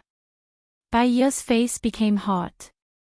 He wanted to have sex with her before, but she said she was tired and refused. She cleared her throat. Stop joking. Eat more quickly. You work a lot. If you don't eat more, you'll lose weight. Then, you'll be less important in my heart. Baya stopped this topic. Gu Lingqing scratched her nose. He knew that Baya was thin-skinned, so he didn't tease her. He ate. After eating, Baya went to wash the dishes. Gu Lingqing cut the bamboo into 2 sections that were 3.5 meters long and dug a hole. After digging about 2 meters, he saw the soil. He dug another 50 centimeters into the soil and inserted the bamboo into it. Then he covered it with soil and stepped on it firmly. Then he filled it with sand again. In this way, the 1.5-meter-long bamboo trunk was exposed. Baya came back after washing the dishes and helped Gu Lingqing. At a place about 1.2 meters away from Gu Lingqing's bamboo trunk, Baya also dug a hole. Gu Lingqing finished his side and took over Baya's work. He said, Leave this rough work to me. You go and weave the rope. The more the better. The stronger the rope, the better. Okay. Baiya sat under the parasol to weave the rope. She drank a big mouthful of water and found that there were only 4 bottles of mineral water. Gu Lingqing finished the bamboo trunk and walked over. He took the bottle from Baiya's hand and drank it. Gu Lingqing, our fresh water may be finished today. Baiya reminded him. Don't worry, I'll come over right now. Gu Lingqing took out the simple distilled water bottle that he had made on the sea before, and broke the middle of the distilled water bottle with a piece of bamboo. He clamped the middle of the bottle filled with seawater and placed it 5 centimeters away from the fire. Keep an eye on the amount of seawater in the mineral water. It can't be too little. If it's too little, the bottle will be set on fire, Gu Lingqing reminded. I understand. Baiya nodded. While weaving the rope, she looked at the mineral water bottle on the fire. Gu Lingqing cut a small hole at the top of the 1.5-meter-long bamboo pole, inserted the rope into the hole, and then wound it around the bamboo pole, forming a dead knot. You can hang the meat now. It's done here, too.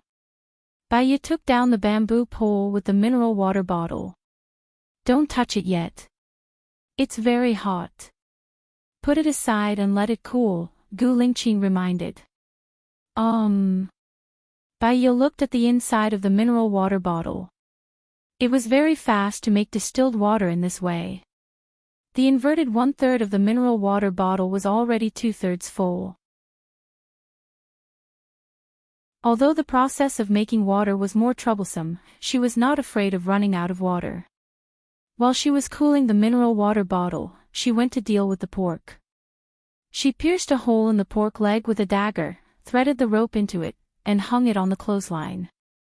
Gu Lingqing didn't continue to cut the bamboo.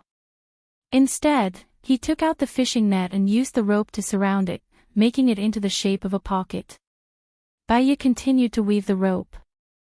I'll put the fishing net at the bottom of the sea and come out like this in 10 minutes. Put the gun on you to protect yourself, Gu Lingqing said. Okay, be careful, Baiya said. Gu Lingqing nodded. He moved a big stone and put it in the fishing net, and then put a piece of pork rib in the fishing net. He didn't take off his clothes and went into the sea with the fishing net. Baiya poured out the distilled water, continued to make distilled water, and weaved the rope. About 8 minutes later, Gu Lingqing came out of the sea.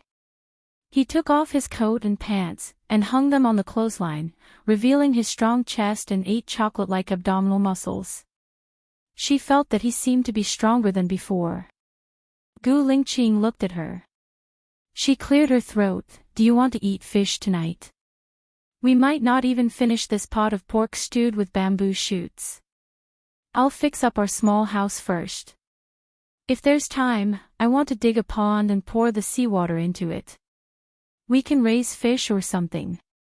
Gu Lingqing let his mind wander. There's no need to raise fish. You can catch fish every day. If you can't finish them, I can wash them, dry them, and store them. Baiya suggested. That's good. Anyway, there should be fresh fish every day. Tomorrow, we'll go to the forest to find some plants to remove the smell. Gu Lingqing said and began to cut the bamboo. Do you know them? Are there many plants in the forest that are poisonous? Baiya did not know them, so she asked worriedly. When we carried out missions in the forest before, we didn't bring any rations with us. We got the materials locally, and there were experts following us. So, I know what we can eat and what we can't eat. Don't worry. Gu Lingqing comforted her. Baiya chuckled. I have a feeling that I'll be able to live well if I follow you. So, you have to follow me. Gu Lingqing said with a smile. Baiya's eyes flashed, and she nodded. I'll follow you for as long as I'm alive. Silly girl. Gu Lingqing said lovingly. The smile on his face was indeed happy, relaxed, and joyful. He cut the tree into 5-meter-long pieces, put the thick pieces together, and put the thin pieces together. He began to tie them. When he was done, 4 hours had passed. Baiya made a lot of ropes, and in 4 hours, he made 3 bottles of distilled water. She felt uncomfortable in her stomach. She had a bad feeling. In the past, her period had always been irregular. It would come once every 2 to 3 months, and it would hurt badly every time. She might have her period soon, and there were no sanitary products here. She thought of many ways, such as using leaves or ropes to weave.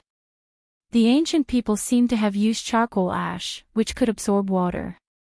What are you weaving? Gu Lingqing walked over.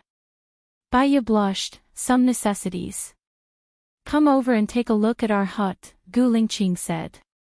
Then, he turned around and walked towards the hut. Baiya held Gu Lingqing's hand, and realized that something was wrong. She opened his palm, and it was full of blisters. Some of them were already broken. You can't work anymore today. They're all broken. Don't you want your hand anymore? Baiya said worriedly. Don't worry. It's like this because I haven't worked for a long time. In the future, these blisters will have calluses. If I work again, it won't hurt anymore. Gu Lingqing smiled and comforted him. Then let's wait for the blisters to subside before we work again. What if my hand has a fever? There's no hospital here. Anyway, you're not allowed to work today. Tomorrow, we'll go to the mountains to find some wild vegetables, pork, and seafood. We can eat it for more than 10 days. Baiya's heart ached. She blew on his palm. Gu Lingqing gazed at her. As long as he was with her, this pain was sweet in his heart.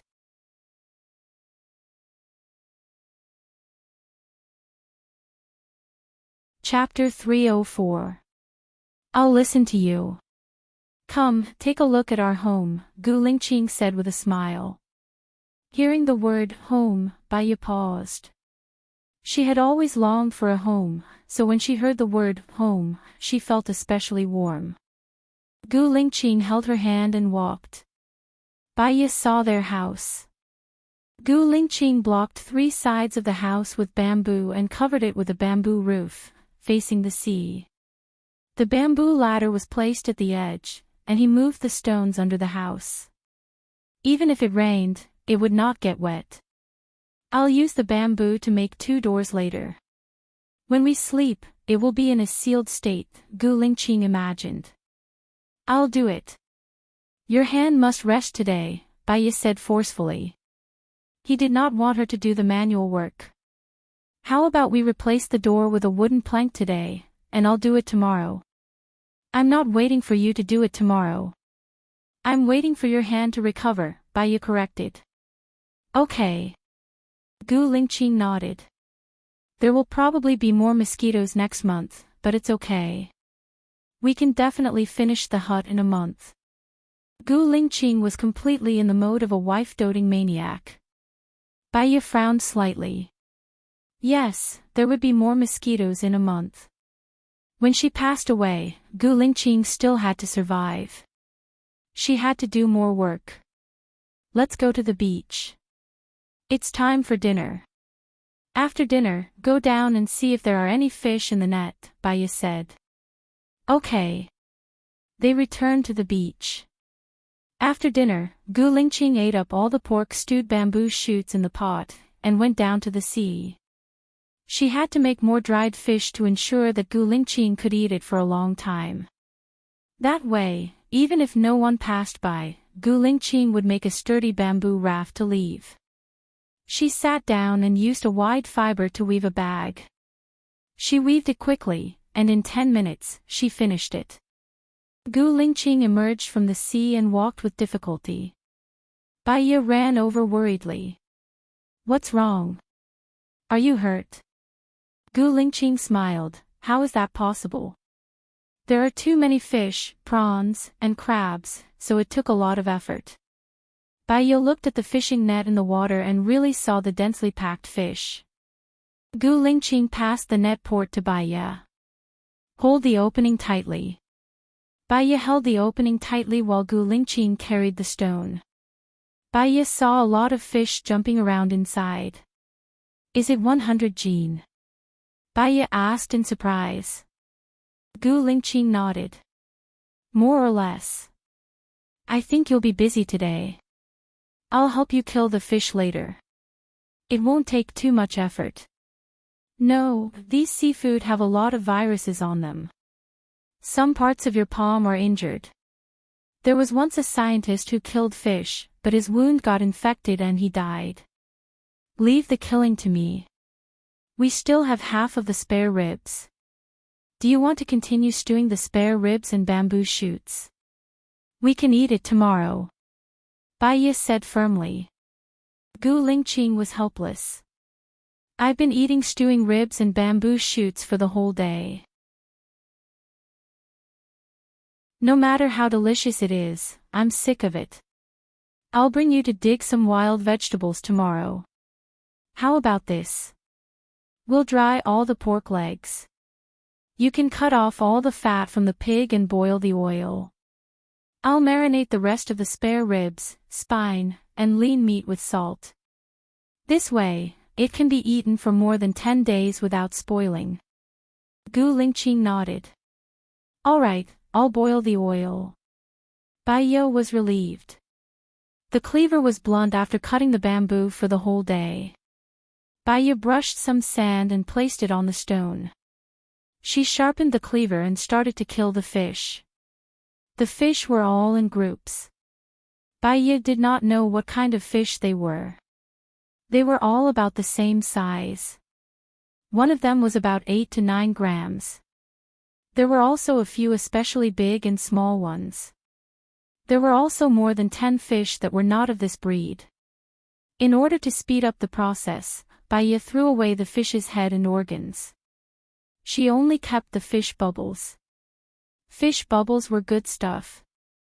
After drying, it would become the most natural flour glue. It could beautify, nourish the body. It was very good for women. An hour later, she had cleaned all the fish. She first brought a bucket to Gu Lingqing. He finished boiling the oil in half an hour and was helping to weave the rope. He saw Baiya frowning and explained. You use your fingers to weave the rope. You don't need your palm. Baiya sighed and sat beside him to weave the fish. It's getting dark. What are we going to do with these fish? Will they be eaten by wild beasts when we wake up? Our efforts will be in vain. Later, we should carry more stones over and hide under the stones. There's no need for that. The bamboo we use on the roof has different lengths. I purposely left them for hanging things. Gu Lingqing explained. Baiya lowered her head and smiled. Gu Lingqing was really careful. She thought of everything. Then I'll use the rope or bamboo to weave some frames. I can put some ingredients in them. Baiya thought. There's no hurry. We have plenty of time in the future. Oh right, is the small bag you weaved too thin? What's it for? Gu Lingqing picked up the small bag she weaved and asked in confusion. Baiya blushed. She snatched the small bag from Gu Lingqing's hand and continued to put it on the big leaf. She glanced at Gu Lingqing. He was still waiting for her to explain. My period is coming soon. I've thought about it. It doesn't need to be too thick. I'll put some smooth leaves at the bottom so it won't leak. I'll put charcoal ash in the middle so it can absorb water. If it's dirty, I'll throw it away. Baiya explained. Gu Lingqing understood. She cleared her throat. You don't need to go into the sea today. The water is cold. I won't mind if it's dirty. I'll feel uncomfortable if I don't bathe. Baiya said softly. Then I'll boil the seawater and you can bathe with the bamboo. Gu Lingqing paused. I still need to quickly make a bamboo house on the beach.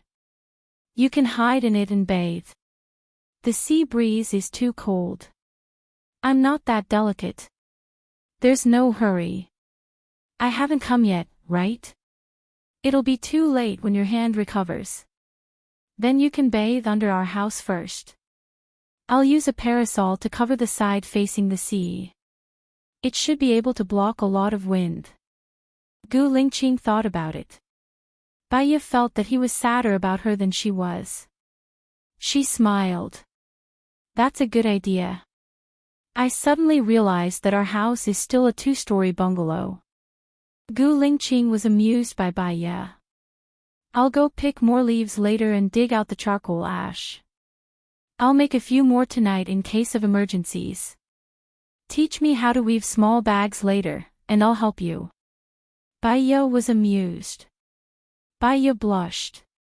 She really felt awkward asking Gu Lingqing, a dignified general, to help her weave women's products. No need. Baiya refused. If you say no again, I'll be angry. Gu Lingqing said in a deep voice and looked at her deeply.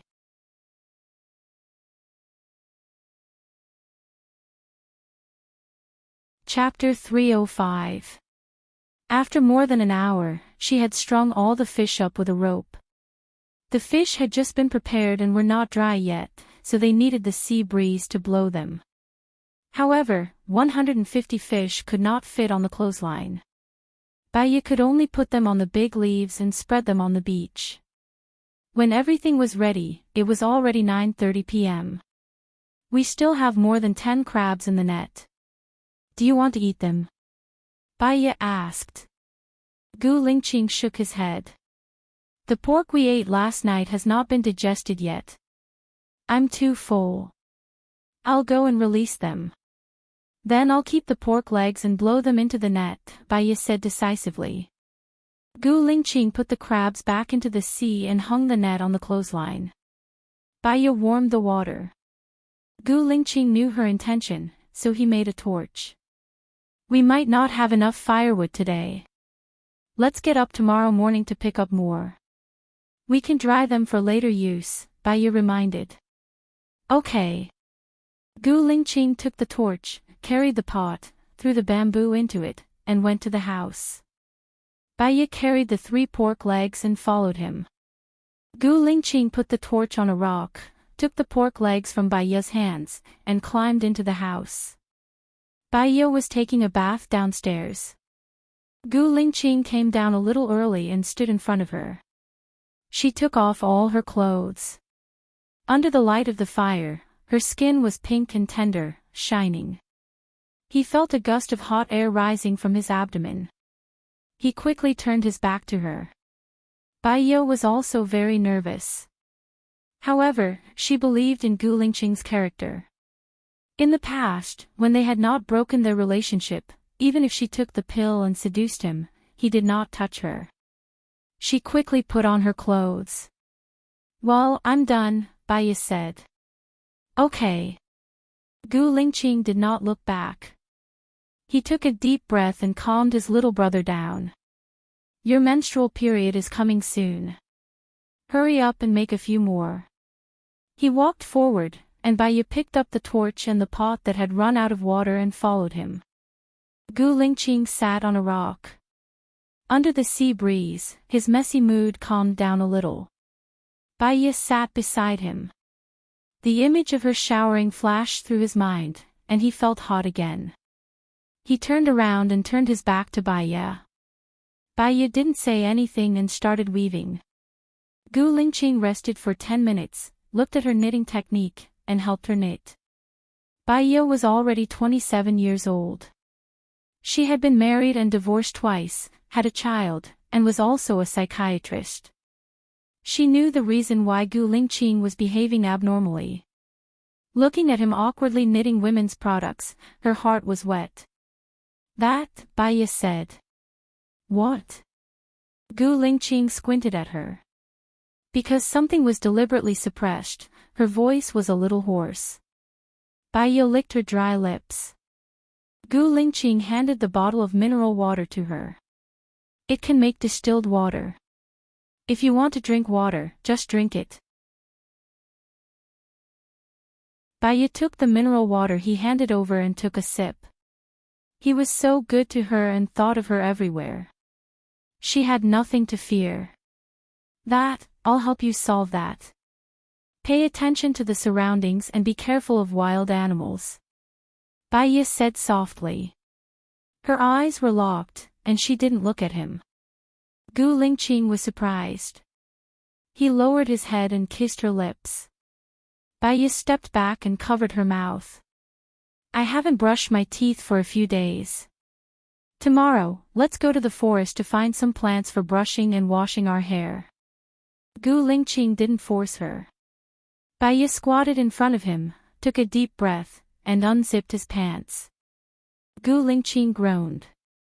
He looked at her delicate face with infatuation. He didn't hide his deep love and indulgence. Sparks danced in his eyes. It seemed to be surprisingly in sync with her rhythm, and it flowed freely in his blood. Baya was gentle, meticulous, and satisfied in all aspects. In just 6 or 7 minutes, it came so fast and strong that Baya accidentally swallowed it. She gargled her mouth with pure water and poured it into the bamboo bucket to wash him. Neither of them spoke. The moon also came out from the clouds. It was so quiet, and the years were peaceful. With Gu Lingqing's help, she made 12 complete sanitary pads and yawned. Gu Lingqing looked at Baya with heartache. Rest early tonight. In the future, we won't work after 6 o'clock. It's not good for our eyes to work at night. Baya nodded and yawned again. Tears came out from the corners of her eyes. I just came here. I'll get better in the future. Let's go. I'll collect the fish. You just need to hold the torch behind me. Gu Lingqing stood up to collect the fish. She saw that he couldn't carry that much, so she did her best to help him carry it. Gu Lingqing placed the pot filled with fish on top of the bamboo when there was not enough space to hang them. Will he not be able to hold on? Baya asked worriedly. No, the bottom is a solid fulcrum. It'll be more stable if we put something heavy on top. Gu Lingqing explained. Baya was relieved and yawned again. Come up and sleep first. I'll clean up the rest. Baya wanted to accompany Gu Lingqing, but she didn't know whether it was because she didn't sleep well last night or her period was coming. She was so sleepy that she almost fainted. She climbed onto the bed and fell asleep as soon as she closed her eyes. Gu Lingqing looked at the wooden planks on the ground. Firstly, it was difficult to pull them up without Baya's help.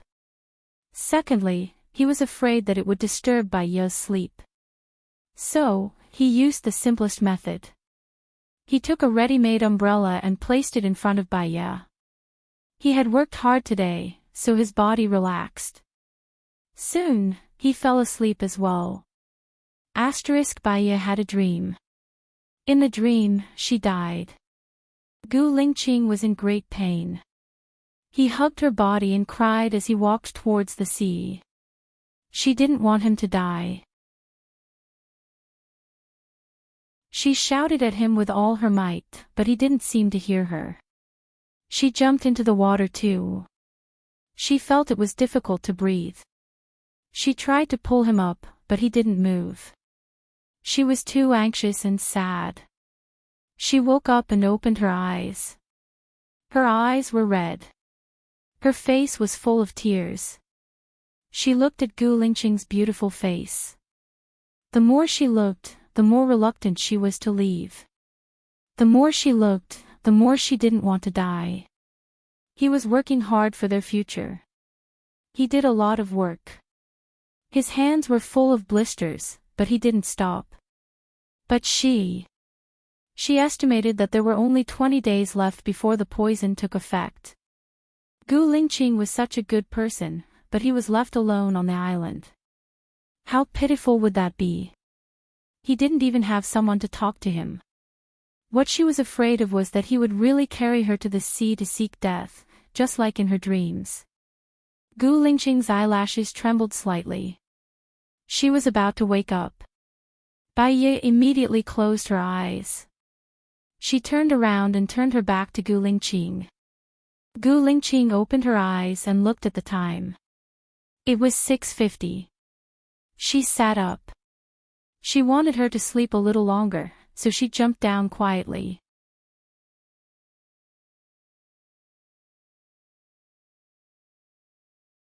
Chapter 306. Gu Lingqing looked at her and smiled. Morning. Bai Yi put down the ladder and climbed down. She held his arm and said seriously, Gu Lingqing, I've thought about it. Now we have enough bamboo and food to eat for 20 days. We can make a bigger boat. As long as there is enough water, we can definitely go back.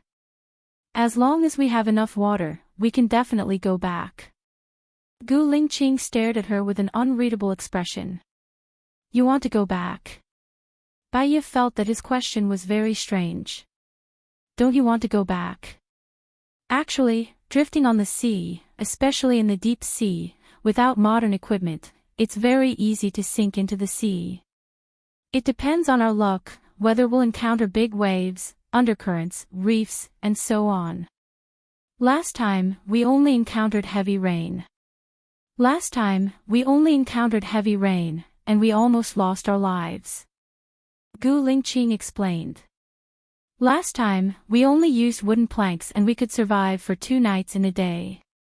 This time, we'll make the boat stronger and bigger. Then, we'll continue using wooden planks to protect ourselves. After drifting for 5 to 6 days, we might encounter a cruise ship and will be saved. Bai Yi tried to persuade Gu Lingqing. Gu Lingqing rubbed Bai Yi's head, and his expression softened. I think life on the island is also very good now. It's like a vacation, free and unrestrained, eating natural delicacies, and no one comes to disturb our lives. Even if we are disturbed, it's because we have returned to the modern world. Back in the life. We're at ease and follow God's will. What if I die? Bai Yi blurted out anxiously. Gu Lingqing smiled. Don't worry. As long as I'm here, I won't let the birds or beasts hurt you. Even if you really die in front of me, I'll accompany you. I won't let you leave alone. She was afraid that he would accompany her. What if I get sick? Bai Yi asked with tears in her eyes. Aren't you a doctor? Besides, there are some common herbs that I can recognize. We usually have them prepared whenever we see them, just in case we need them. If it's a serious illness, then it might be God's will. We are alive. Before we get seriously ill, we will have returned to modern life.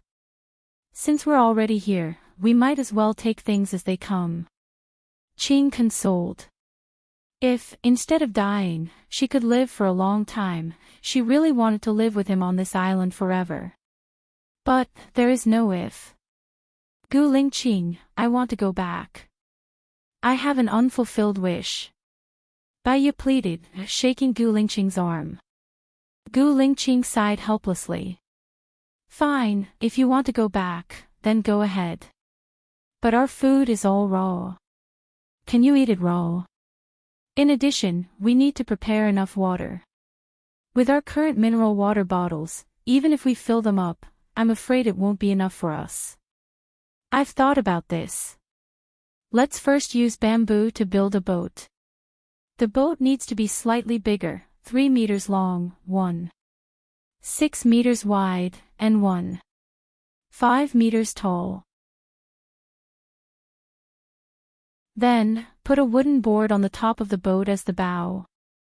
Then, lay a few layers of stones at the bottom of the boat. Then, we can light a fire on the stones. If we eat it, we can also make distilled water, Bai Yi imagined. There are gaps between the bamboos. Especially after the waves hit the sea, water will come in.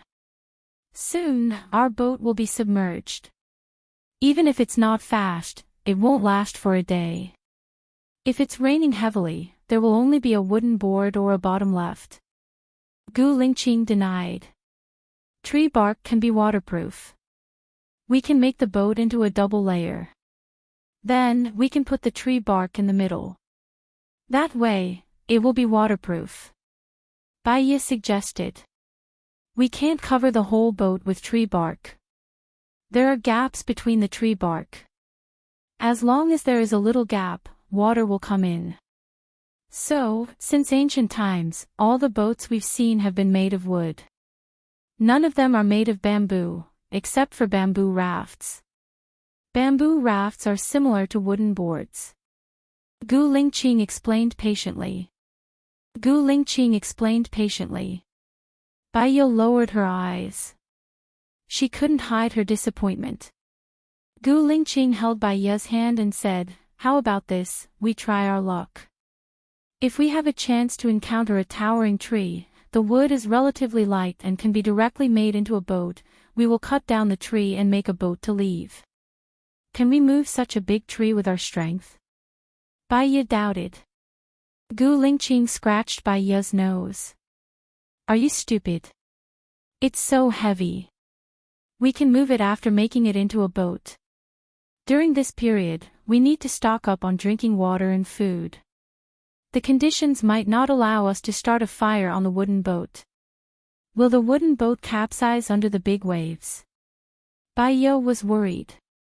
Even ships have the possibility of sinking, let alone a small boat. I can only try my best to prepare. Everything depends on God's will. Bai Ye nodded and sighed. She was definitely going to leave. If she stayed, Gu Lingqing would be buried with her. If she left, she just had to say that she was going abroad and not let Gu Lingqing know that she was dead. After a few years, he would forget about her. "Let's go. We'll rinse our mouths and have breakfast. We'll go to the forest." Gu Lingqing held Bai Ye's hand and walked. "What are we having for breakfast?" Bai Ye asked Gu Lingqing. "We don't seem to have a fire source and firewood." Gu Lingqing remembered. "Then let's go to the forest first. We'll look for some wild vegetables and firewood. We'll also look for a towering tree." Bai Ye took a plastic bag and followed behind Gu Lingqing. Because of the dream yesterday, she was not in a good mood. Gu Lingqing squatted down and picked a bunch of coffee-colored mushrooms. He took the plastic bag from Bai Ye's hand and put it inside. He could see that Bai Ye was restless. "What's wrong? Is something bothering you?" Bai Ye shook her head. "My stomach is not feeling well. Are the mushrooms in your hand edible?" "I heard that there are a lot of poisonous mushrooms in the forest." Gu Lingqing felt sorry for her. "When we go back later, lie on the bed and rest. Leave the rest to me. No matter what happens, don't get out of bed." Bai Ye's stomach was really not feeling well. She nodded. "I'm sorry for dragging you down." "Why would I? If you're not feeling well, you should rest. That's not dragging me down." Gu Lingqing was in charge of looking for wild vegetables while Bai Ye helped to pick them. They had been picking for 1.5 hours and had already picked a big plastic bag full. They were ready to go back. Gu Lingqing suddenly stopped and turned around. "What's wrong?" Bai Ye was nervous. "There's a pheasant." "Xiaoye, follow behind me," Gu Lingqing said in a low voice. He put the plastic bag on the ground and rushed forward. The pheasant sensed danger and ran away. Gu Lingqing was afraid that Bai Ye could not keep up, so he did not dare to run too fast. He chased after the pheasant for more than 10 minutes. Gu Lingqing turned around and looked at Bai Ye. She was struggling to keep up. He did not want her to run too hard, so he was ready to give up. "Gu Lingqing, look." Bai Ye pointed in front. Gu Lingqing looked in the direction that Bai Ye pointed. Not far away, there was a bamboo house with 2 rooms.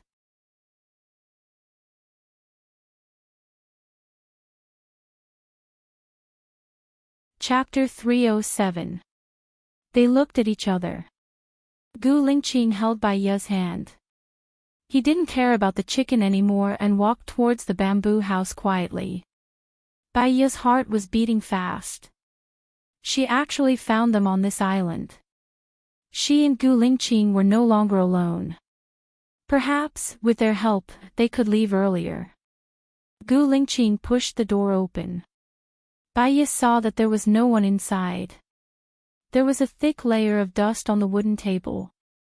This place is empty. Gu Lingqing couldn't help feeling gloomy. Bai Ye looked around and opened the cupboard. She looked at the things inside. I think that the owner of this place must have lived on this road for a long time. That's why he could build a house. He must have been preparing to leave. That's why there's no food in the cupboard. The choice of building a house is either safety or water. This place doesn't seem to be the safest, Gu Lingqing guessed. He pulled Bai Ye out of the house. They walked around the house and looked around. Gu Lingqing. Bai Ye shouted.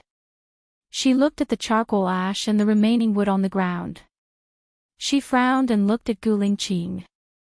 The owner of the house has the same thought as us. They also built their own boat and left from here. Gu Lingqing nodded. His heart was heavy. Maybe he survived. Maybe he died on the sea. The bad news is that he stayed here for a long time. No boat passed by to take him away, Bai Ye said sadly. Not necessarily. This place is quite far from the sea. Even if a boat passed by, he wouldn't be able to see it. So, no boat took him away, Gu Lingqing comforted Bai Ye. Bai Ye answered. Gu Lingqing lay on the ground with his ear close to the ground. Bai Ye guessed that he was listening to the sound of water. Gu Lingqing stood up and looked around again. Did you hear anything? There's the sound of water. It should be nearby, but I can't see it. Gu Lingqing was puzzled. Could it be in the room? Bai Ye guessed. She turned back to the room and searched everywhere. After entering the house, Gu Lingqing leaned against the ground again. Xiaoya, the sound of water is much louder here than outside. It must be covered by something. Bai Ye looked around and set her eyes on the cabinet. Could it be down here? Gu Lingqing moved the cabinet aside and saw a well.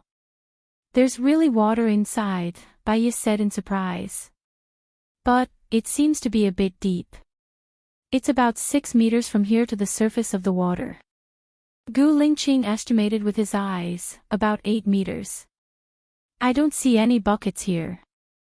So, we have to make the buckets ourselves. Then, we can tie a rope to it and get water. We can use bamboo to store enough water. In this way, we won't have to worry about dying of thirst on the sea.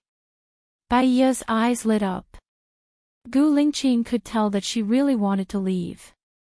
So, do you want to stay here or go back to the beach? Gu Lingqing asked. Of course, back to the beach. Maybe there's a boat passing by, and we won't miss it. Besides, we have to catch fish there. I fried the dried fish so we can eat it on the way. Now that we have water and food, we just need a boat. Bai Ye's mood suddenly lightened up. Gu Lingqing turned her body so that she was facing him. Xiaoya, promise me. When we go back, we have to be together, Gu Lingqing said solemnly. He still had some concerns. He was worried that when they went back, Bai Ye would leave him again. If that was the case, he would rather stay on this island for the rest of his life. Bai Ye lowered her eyes. Her long eyelashes trembled slightly. She hugged Gu Lingqing and leaned on his shoulder. Looking forward, she promised, Gu Lingqing, you're the man I love the most in my life. You're the man I'll love even if I die. Thank you for letting me know the sweetness of love and being doted on. I'll definitely be with you. I won't go to someone else's place. Gu Lingqing raised the corner of his lips. He looked down at her lovingly and scratched her nose. Don't die. We won't die. We'll live to a ripe old age. We'll have many children and grandchildren. We'll be together forever. Baiya's eyes turned red. What he said was also what she dreamed of. She smiled and changed the topic. Let's go back now. I haven't had breakfast yet. I'm a little hungry. Okay. As soon as they left, they saw the pheasant from before passing by the door. Gu Lingqing smiled. This pheasant is destined for us. Xiaoya, wait for me here. As soon as he said that, he rushed out swiftly. Without Baiya holding him back, he caught the pheasant in a short while and shook it at Baiya. Baiya smiled as she looked at the beautiful pheasant in his hand. In the past, she thought that pheasants were not domesticated chickens. They looked the same as domesticated chickens. So, it turned out that pheasants were beautiful. They had colorful feathers, long and shiny. It was no wonder that the saying went, a pheasant turns into a phoenix, and not a domesticated chicken. If she could stay on this island for the rest of her life, she would like to keep this pheasant in a pen. When they returned to the beach, Gu Lingqing looked at the time. It was already 10 o'clock. They did not even have a fire. It was not easy to make a fire by drilling wood. Even though Gu Lingqing was a veteran, it took him half an hour to get the fire started.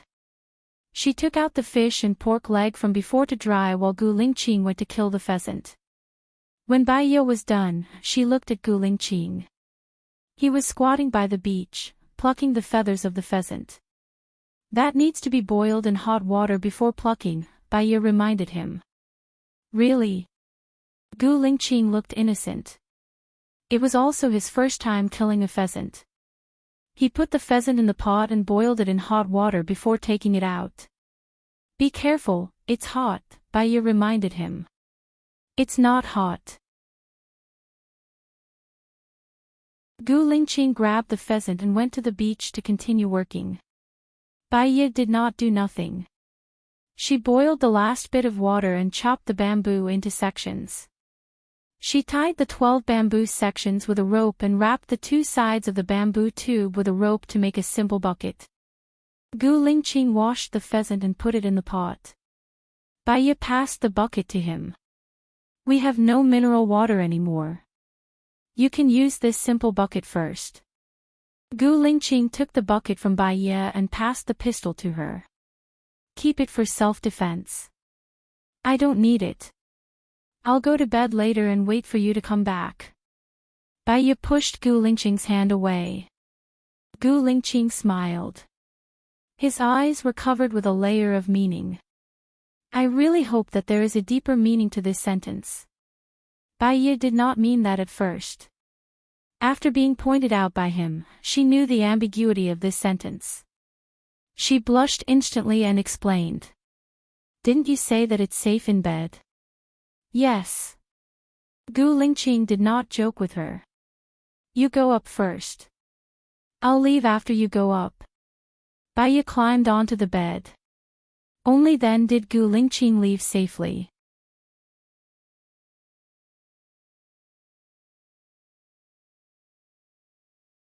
Chapter 308. Baiya immediately got off the bed and ran towards the beach.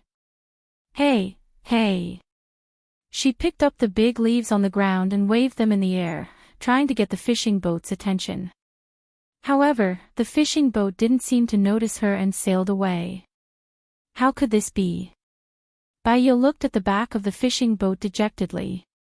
Her shoulders drooped and her eyes dimmed. Xiaoya, why are you standing here? Gu Lingqing came back from fetching water and asked worriedly. Baiya pointed at the sea. She could still see the shadow of the boat that was far away. Gu Lingqing hugged Baiya's shoulder and comforted her. It's a good thing. At least it proves that there are boats passing by here. Maybe they didn't see you. After all, there aren't many people on the small fishing boat and they are busy fishing. Baiya nodded. That was the only thing she could do. She turned around and looked at Gu Lingqing. Not only did he fill the mineral water bottle with mineral water, but he also filled the bamboo tube with water. This water is very sweet. Hide it. Gu Lingqing opened the bottle and passed it to Bai Ye. Bai Ye took a sip. The water was indeed sweet. Nature's gift was amazing. There was actually such a spring in the sea. With Gu Lingqing around, Bai Ye felt much better. I think we have to make something special on the beach. Otherwise, the fishing boat won't see it the next time, Bai Ye suggested. It's simple and eye-catching. Either it's loud or it's very special. There are many big leaves on this island. We can connect the big green leaves with a rope and tie it to a bamboo pole 10 meters high. Then, we can tie the words SOS on it and it should be seen. Let's do it. Let's go pick the leaves. I'll connect all the leaves, Bai Ye said anxiously and pulled Gu Lingqing away. Gu Lingqing followed her dotingly. Why didn't I notice that you're an impatient person before? Everyone has an invisible personality and an obvious personality. Under special circumstances, they will display different personalities. For example, when many people are working, they will give off a feeling of being lively, positive, and joyful. However, when he returned home and faced his family, he might not want to talk. It's gloomy, Bai Ye explained. Xiaoya, no matter what you become, I will still like you, Gu Lingqing said meaningfully. Bai Ye's eyes trembled. She knew what Gu Lingqing meant. She stopped, turned around, and looked at him. Bai Ye's life is very painful. 3 years ago, he switched to a mental illness. In the 3 years he went to the United States to study, he couldn't cure himself. A doctor can't cure himself. After she came back, the things between you and Zhou Hailan, Zhou Heilan's child, her own child, almost killing you, and the fact that you can't be together. As her mental illness became more and more serious, she completely broke down. She has been dedicated to the research of hypnosis. She tried many times to hypnotize herself to forget you and the past, but she didn't succeed. Because she knew that she was hypnotizing herself. Under such a subconscious, she couldn't hypnotize herself at all. On the day you were released, she was brought to see you by Su Jiran. She was mocked and slandered by your family, friends, and ex-girlfriends. She couldn't be together with you and had to endure the slander, but she couldn't say the reason. She was in pain. I appeared, I wanted to help her, so I sent the notebook to you. I wanted to help her, so I sent it to you and threw away her bag. I walked and walked, but I realized that there seemed to be nowhere to go. Back then, the place where you forgot about her was in Jinyuan, and the place where the accident happened was also in Jinyuan. I wanted to go there. After walking for a few days, I was a little tired. While I was in a daze, I heard the sound of a horn. It scared me. At the same time, Bai Ye came back. At that time, she was very confused. I remembered everything she had done, but she didn't know what I had done. She thought that there was something wrong with her mind. In fact, in medical terms, this is called a split personality. Maybe it's what you think of as a mental illness. However, in my opinion, Bai Ye and I were independent individuals. We were two people, and I wanted to protect her. When she arrived at her friend's house, you appeared. When she saw you, she was very touched and happy. But when she thought that you couldn't be together, she felt very sad. She hurt you with her indifference, and you used your anger to tell her that you wanted to break up. She smashed things in despair. She was in so much pain that she wished she was dead. Then, I watched her hypnotize myself. I would never forget her pair of red eyes. They were so pitiful, pleading, helpless, reluctant, accusing, and miserable. I thought that she wanted to forget about you and the past, but she didn't. She just wanted me to finish what she wanted to finish. Bai Ye lowered her eyes and paused. What did she want you to finish? Gu Lingqing asked. Baiya raised her head and looked at Gu Lingqing. What she wanted to finish was to finish the work that she hadn't finished, to cure Bai Bing, to deal with Su Jiran, so that he couldn't hurt Gu Lingqing. Then, before she died, she had to leave City A, go to a place where no one could find her, die quietly, and not let anyone know that she was dead. Especially not let Gu Lingqing know. The fog dyed her eyes. Baiya, when she hypnotized herself, she forgot to hypnotize her heart. She should have let her only become a tool for her task. Will you help Baiya fulfill her wish? Baiya asked. Yes, Gu Lingqing answered without thinking. Baiya felt a burst of sourness flowing through her heart and into her blood. It was extremely sour. She sniffed. She said that she wanted to cure her mother. She said that she wanted to repay the kindness she owed. She said that she wanted to travel around the world. She said. Baiya paused and looked at Gu Lingqing with burning eyes. She wanted Gu Lingqing to live well until her hair turned white. Live well until her hair turned white. Gu Lingqing looked at Baiya suspiciously. Su Jiran has too many schemes. If you are not careful, you will fall into his trap. He is full of hostility towards you. I can only plan for you by staying by his side. Can you fulfill her wish? Baiya asked. I don't need you to plan for me. I will be careful in the future. I won't give him any chance to take advantage of me again. If you stay by his side, I will live a life worse than death. Gu Lingqing held her hand tightly. I won't go to his side anymore. But you must promise me that no matter what happens, you must live well until your hair turns white. Can you do that? Baiya stared at this question and asked. Gu Lingqing slightly raised the corner of his mouth. He held the side of her face with pity and gently stroked it with his thumb. We will do everything together. We will live well together until our hair turns white. Even if we die, we will be together. We will die together in the same cave and never be separated. Baiya cried, and tears streamed down her cheeks.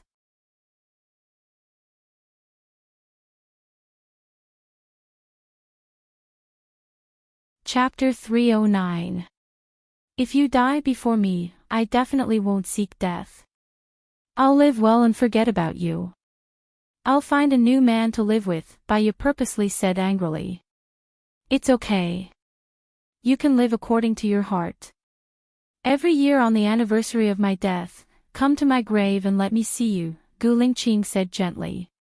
His pampering, his generosity, his wholehearted devotion, his unrequited love, and his unfairness made her so sad, so sad. She didn't want Gu Lingqing to die. She couldn't bear for him to die. When a person died, there would be nothing left, not even a soul. Not only would they not be remembered by the future generations, they would also be talked about after meals. Baiya lowered her head, trying not to cry out loud. She clenched her fists tightly. Because of her emotions, her shoulders were trembling. Gu Lingqing hugged Baiya. It's okay, silly girl. What's there to cry about? We're together now and we'll be together in the future. We'll be together until our hair turns white. We'll have our children and our children will have children and this will continue on forever. Baiya closed her eyes and hugged Gu Lingqing tightly. She stood there for 5 minutes. She finally stopped crying. She let go of Gu Lingqing and wiped the tears from the corner of her eyes. In the future, she wouldn't test him or beg him anymore. She already knew how he felt about her. She couldn't change his mind. She could only do what she felt was right. Gu Lingqing, do you like the old Baiya more or the current me more? Baiya asked. Gu Lingqing chuckled and said helplessly, you, in my eyes, have always been you. So, I took advantage of Baiya and made you fall in love with me? Baiya asked. Xiaoya, I don't know how you define who you are and who you used to be. Your personality hasn't changed, the feeling you give me hasn't changed, your behavior hasn't changed, and the way you speak hasn't changed. If there's one thing that has changed, it's that you don't need to take sleeping pills and pills that affect your mental state anymore. You are you. Gu Lingqing confessed his love to Gu Lingqing. Aren't you afraid that the old Baiya would get angry if she heard this? You were the one in the past. You were the one before you grew up and transformed. Are you jealous of yourself? Gu Lingqing laughed. Baiya also stopped crying and smiled. She had always felt that she was born from Baiya, not Baiya. However, when Gu Lingqing said that the old Baiya was the one before she grew up and transformed, she felt that the current her was Baiya, the Baiya who had become better. You're so good at talking.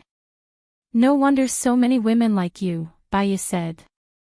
Her tone was resentful, but her heart was sweet. I don't know how many women like me, and I don't want to provoke them. I only like you, and I only want to provoke you, Gu Lingqing confessed. Baiya laughed.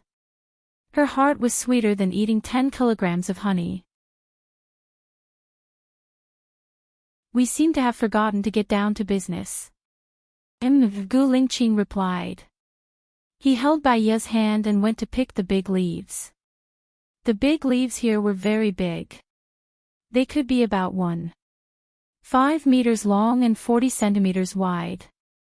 They picked more than 50 leaves and returned to the beach.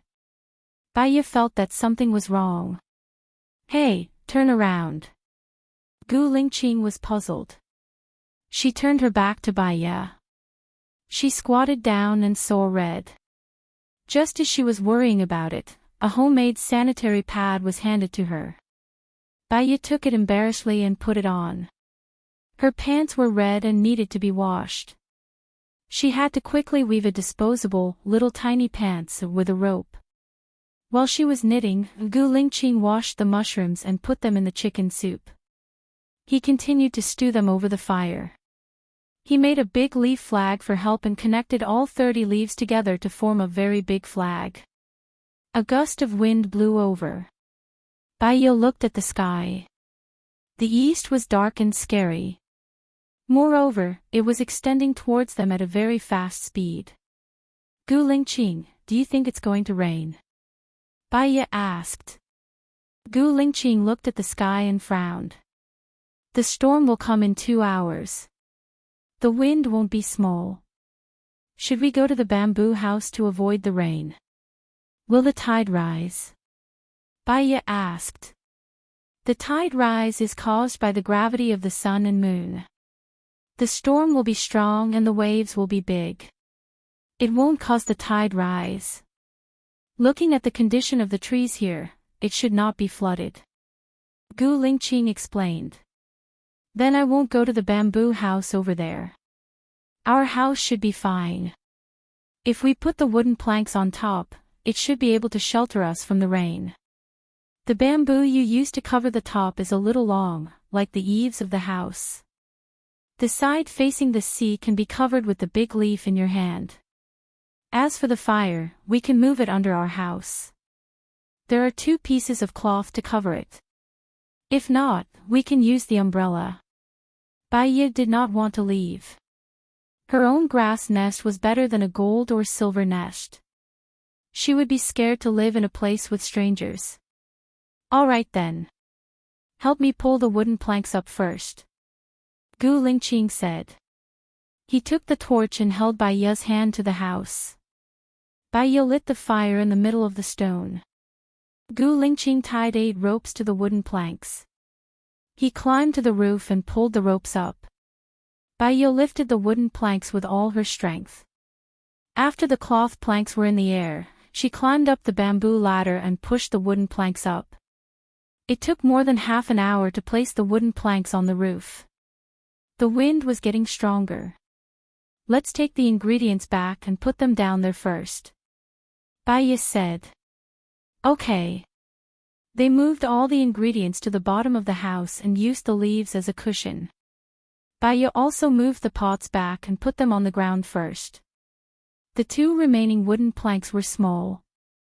One was about 1.4 meters long and 1.2 meters high. The other one was about the same. Gu Lingqing stacked the two 1.4 meters together and blocked the door, leaving a gap of 50 centimeters for easy access. For safety, he folded the leaves that were 6 meters long and 5 meters wide. They became 5 meters long and 3 meters wide. The leaves were sandwiched between the two layers of wooden planks. Gu Lingqing found a few stones to hold the wooden planks down. He also moved the firewood to the side of the house. He covered the firewood with big leaves and held it down with stones. He only left a dozen pieces of dead wood piled up in the corner, away from the fire as much as possible. Bai Yi looked at the sky. As far as she could see, it was dark. She had never seen such weather. It was eerie and scary. She was scared. Xiaoya, stay in the house and don't come out later. Gu Lingqing reminded her. What about you? Bai Yi was worried. I still have something to do. If you have something to do, let's do it together. Bai Yi held Gu Lingqing's hand.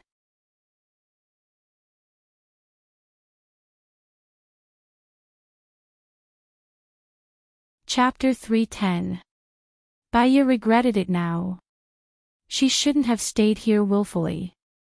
If she went to the bamboo house with Gu Lingqing, it should be safer. The bamboo house was surrounded by trees, which could block most of the wind.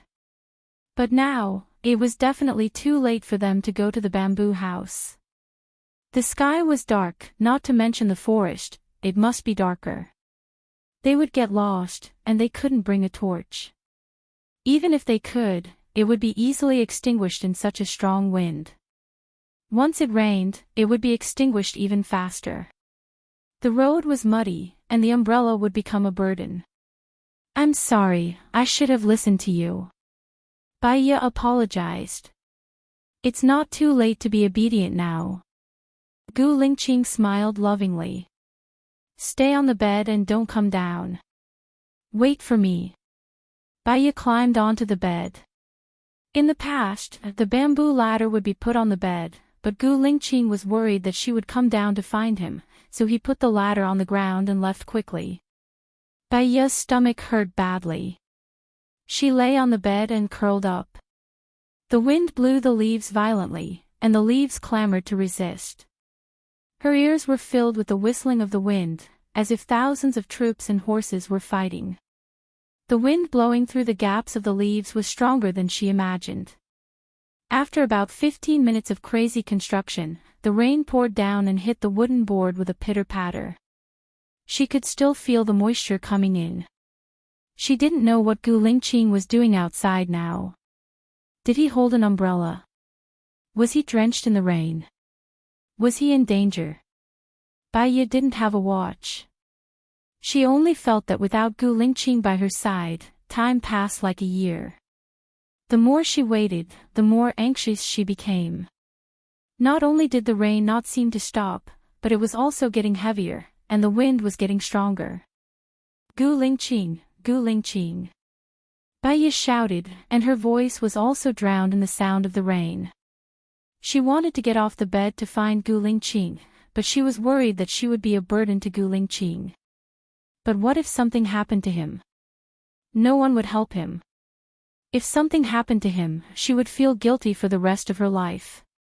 She lifted a corner and a gust of wind blew in. The endurance of the leaf had reached its limit. First, a tear appeared on one of the leaves, and then a long strip was torn open. The leaf was split into two halves, and the lower half slid down. The wind and rain came in. Bai Yi couldn't even open his eyes. He squinted and vaguely saw something moving in front of him. Because the sky was too dark and the rain was too heavy, she couldn't see clearly at all. She shouted, "Gu Lingqing, Gu Lingqing." There was a clap. Bai Yi was startled when he saw something blocking in front of him. The wind had subsided, and the rain had stopped. "Gu Lingqing," Bai Yi shouted. "Xiaoya." Gu Lingqing's voice rang out. Baiye calmed down when she heard Gu Lingqing's voice. Where did you go? I've been gone for a long time. Gu Lingqing raised the torch and lit up the surroundings. She saw Gu Lingqing's whole body was wet, and there was tied bamboo behind him. You went to tie the bamboo. Gu Lingqing put the bamboo ladder on the bed. Baiye came down from the ladder. The wind is too strong. I don't think the leaves can block it for long. Also, it's not convenient to go in and out. I still have some finishing work to do. You must be hungry. Eat first, Gu Lingqing explained. Baiye held his arm and said worriedly, how much longer will it take? You're all wet. If I put the bamboo like this, the pressure on the roof of the house will be too strong. I need to borrow the big tree. It'll be done in about half an hour. Why don't you heat up the chicken soup first and wait for me to eat together? Okay, I'll heat up the chicken soup. Let's eat together. Baiye walked to the bottom of the house. Because she didn't cook under the house, she just used stones to surround the fire. Baiye adjusted the distance and shape of the stones. She chose two of the largest stones that were about the same height as the fulcrum to support the pot. She put the rest of the stones in front of the fire again to block the wind. Gu Lingqing sandwiched the wooden board that was originally blocking the bottom of the house between the new bamboo board and the tree trunk and tied it tightly. Previously, the top bamboo board was only exposed to the direction of the sea by 1 meter. Gu Lingqing climbed onto the bed again and pushed the top bamboo board out. He moved it forward by 20 centimeters to support the outside bamboo board. When everything was done, he came down from the bed. Baiye handed the bamboo bowl with the chicken drumstick to Gu Lingqing and said apologetically, I'm sorry. I'm sorry. I didn't think it through. I should have done these things earlier to prepare for a rainy day. In the end, I made a last-minute effort. Gu Lingqing took the bowl from Baiye and sat down on the stone that Baiye prepared. Take off your clothes. I'll dry them for you. Baiye spread a large piece of fallen leaves on the ground. There's no hurry. You eat first. It's been 12 hours since you said you were hungry. Gu Lingqing said with distress. I've been too hungry. I don't feel hungry anymore. I'll eat in another 10 minutes. Dry your clothes first.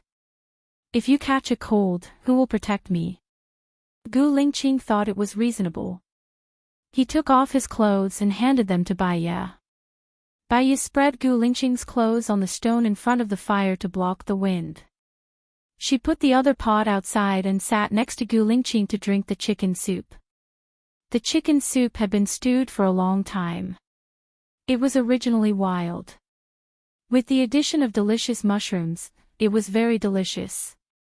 After Baiye ate a bowl, she turned over Gu Lingqing's clothes and continued to dry them. Gu Lingqing ate 3 bowls. Baiye also ate 2 bowls. The two of them finished a bowl of pheasant and mushroom stew. Baiye put a linen cloth in her palm. She took the chicken soup pot down and put it outside. Then she took the pot that was put outside. The pot was already filled with rainwater. She added some firewood. In the past, there was a shortage of water. I was worried that there would be no water. Now there is a lot of water, but I can't store it all at once. Baiye sighed. Gu Lingqing smiled. My clothes should be dry now, right? Baiye touched Gu Lingqing's clothes. They were dry and warm. In the cool rainy days, they felt especially warm. She handed the clothes to Gu Lingqing. Take off your pants. If you feel cold, sit in front of the fire. Okay. Gu Lingqing responded and unbuckled his belt. This action was too natural. She felt a little uncomfortable. Carry it on your back. Gu Lingqing turned around. Baya put on a new sanitary pad. She blushed and threw it into the fire. She took Gu Lingqing's pants and laid them on the stone. She felt Gu Lingqing's gaze on her. It was very hot. She diverted her thoughts and asked, "What time is it now?" Gu Lingqing looked at the time on her watch, 19:15. Time flies. Baya sat down on the stone.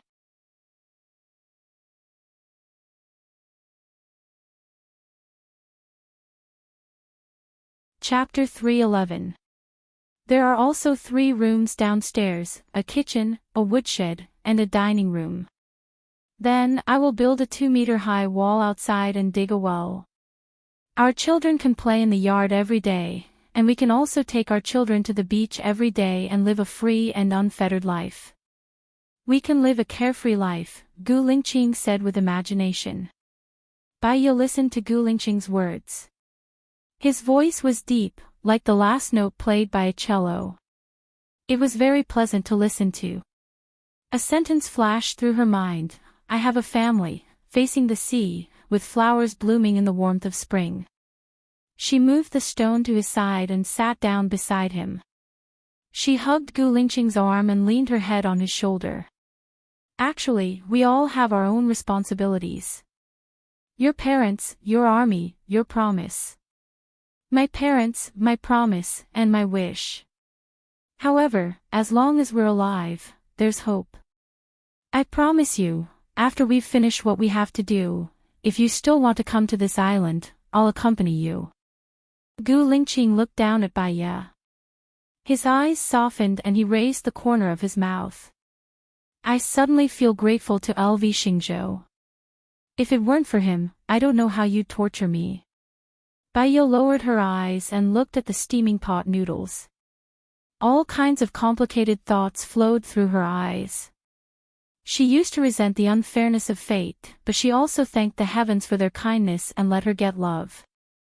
Now, when she thought of Gu Lingqing after her death, she felt very pitiful, and then resented the heavens. However, what was the use of resenting? In life, it was still up to oneself to choose how to go on. When she realized that her face was wet, she realized that she was crying again. Why are you crying? Gu Lingqing asked worriedly. He turned her shoulders so that she was facing him.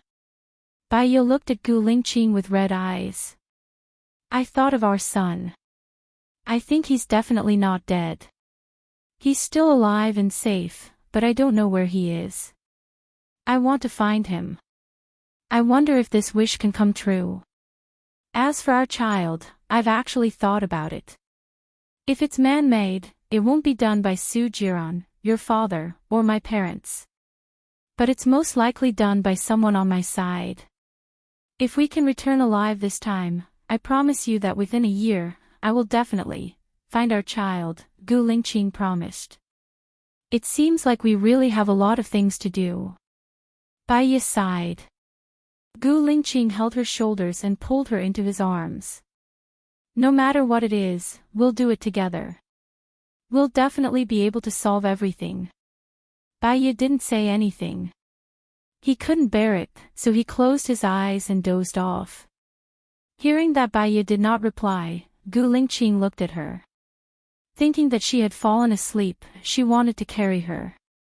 Baya opened his eyes. Gu Lingqing smiled gently. Go to sleep if you're tired. Okay. Baya climbed up the bamboo ladder and lay down. Gu Lingqing draped his clothes over her. It's cold tonight. Go to sleep first. I'll add some firewood and come up to accompany you. Baya didn't sleep. After waiting for Gu Lingqing to come up, she draped his clothes over him and took the initiative to hug him, nestling in his arms. Baya wasn't clingy. Even after sex, she wouldn't be so clingy. In fact, he liked her initiative and her clinginess. This way, it would make him feel that he was loved and needed by her. He kissed her on the forehead. They went to sleep early. After some time, Baya woke up. The storm had already stopped. There was no pitter-patter of rain, only the sound of water dripping from the leaves. She smelled the fragrant air and took a deep breath. Gu Lingqing also opened his eyes. Morning, lazy little pig. What time is it? Bai Ye asked. Gu Lingqing glanced at his phone. It's 6:35. Do you want to sleep a little more? Bai Ye shook her head. She felt wet and uncomfortable. She wanted to get up and change to another one. Gu Lingqing went down first and stood at the bottom to protect her. After Bai Ye came down, he turned around and added some firewood. Bai Ye saw that the fire was still burning. She guessed that Gu Lingqing had gotten up several times during the night. After the storm, it should be difficult to walk in the forest. Why don't we take a look in the afternoon? Bai Ye asked. Gu Lingqing brought in the pot from outside and put it on the fire. After breakfast, I'll go out alone to cut down trees. There are many big trees on this island. It's not difficult to find a tree that can be made into a boat. I should be back before dark. You stay at home and don't go out, understand? You're going out alone. Bai Ye was a little worried. Gu Lingqing smiled gently. I have a gun and a knife with me. Don't worry. Walk slowly. Be careful of snakes and insects, Bai Ye reminded him. Don't worry. What are we having for breakfast? Fish soup or pork ribs? Gu Lingqing asked. Pork ribs. I've thought of a way. We can bring a bag of sand onto the boat and bury the fish in the sand. If we expose the fish to the sun, the fish will be cooked. However, the pork won't be cooked, right? Gu Lingqing nodded. You're right. Let's have pork ribs then. Everything is ready now. We only lack the boat. Bai Ye took out the pork ribs and poured them into the pot. The conditions were harsh and the water was scarce. They had washed it last time, so they didn't need to wash it this time. Gu Lingqing went out and put the wet wood on the beach to dry again. He found more than 10 pieces of wood that were still considered dry and put them in the house. Go and find some trees or leaves with a lot of fibers. I can weave the word rope, Bai Ye said to Gu Lingqing. It's probably moist now. Is your abdomen better? You can rest for a day, Gu Lingqing said with concern. It's better now. I can put it on a rock to dry first. I have nothing to do when you're gone. I'm bored, Bai Ye pleaded. Got it. Gu Lingqing went out and chopped 2 pieces. He put them on a rock. The pork ribs were almost done. Bai Ye put the remaining mushrooms into the pot. Gu Lingqing passed her a few leaves. What are these? Bai Ye was surprised. Put it in your mouth and chew it. Then spit it out. I found it yesterday. It's like toothpaste. It can strengthen your teeth. Gu Lingqing threw a few leaves into her mouth, chewed it and spat it out. Bai Ye chewed it too. It was cool and bitter. Gu Lingqing left after breakfast. Before he left, Bai Ye picked out most of the pork ribs and put them in a bamboo tube for him to take away. Wait for me at home, Gu Lingqing instructed. He kissed her on the forehead and turned to leave. After some time, Bai Ye was still weaving rope when she heard Su Jiran's voice. Xiaoya. Her heart tightened and she looked up in surprise.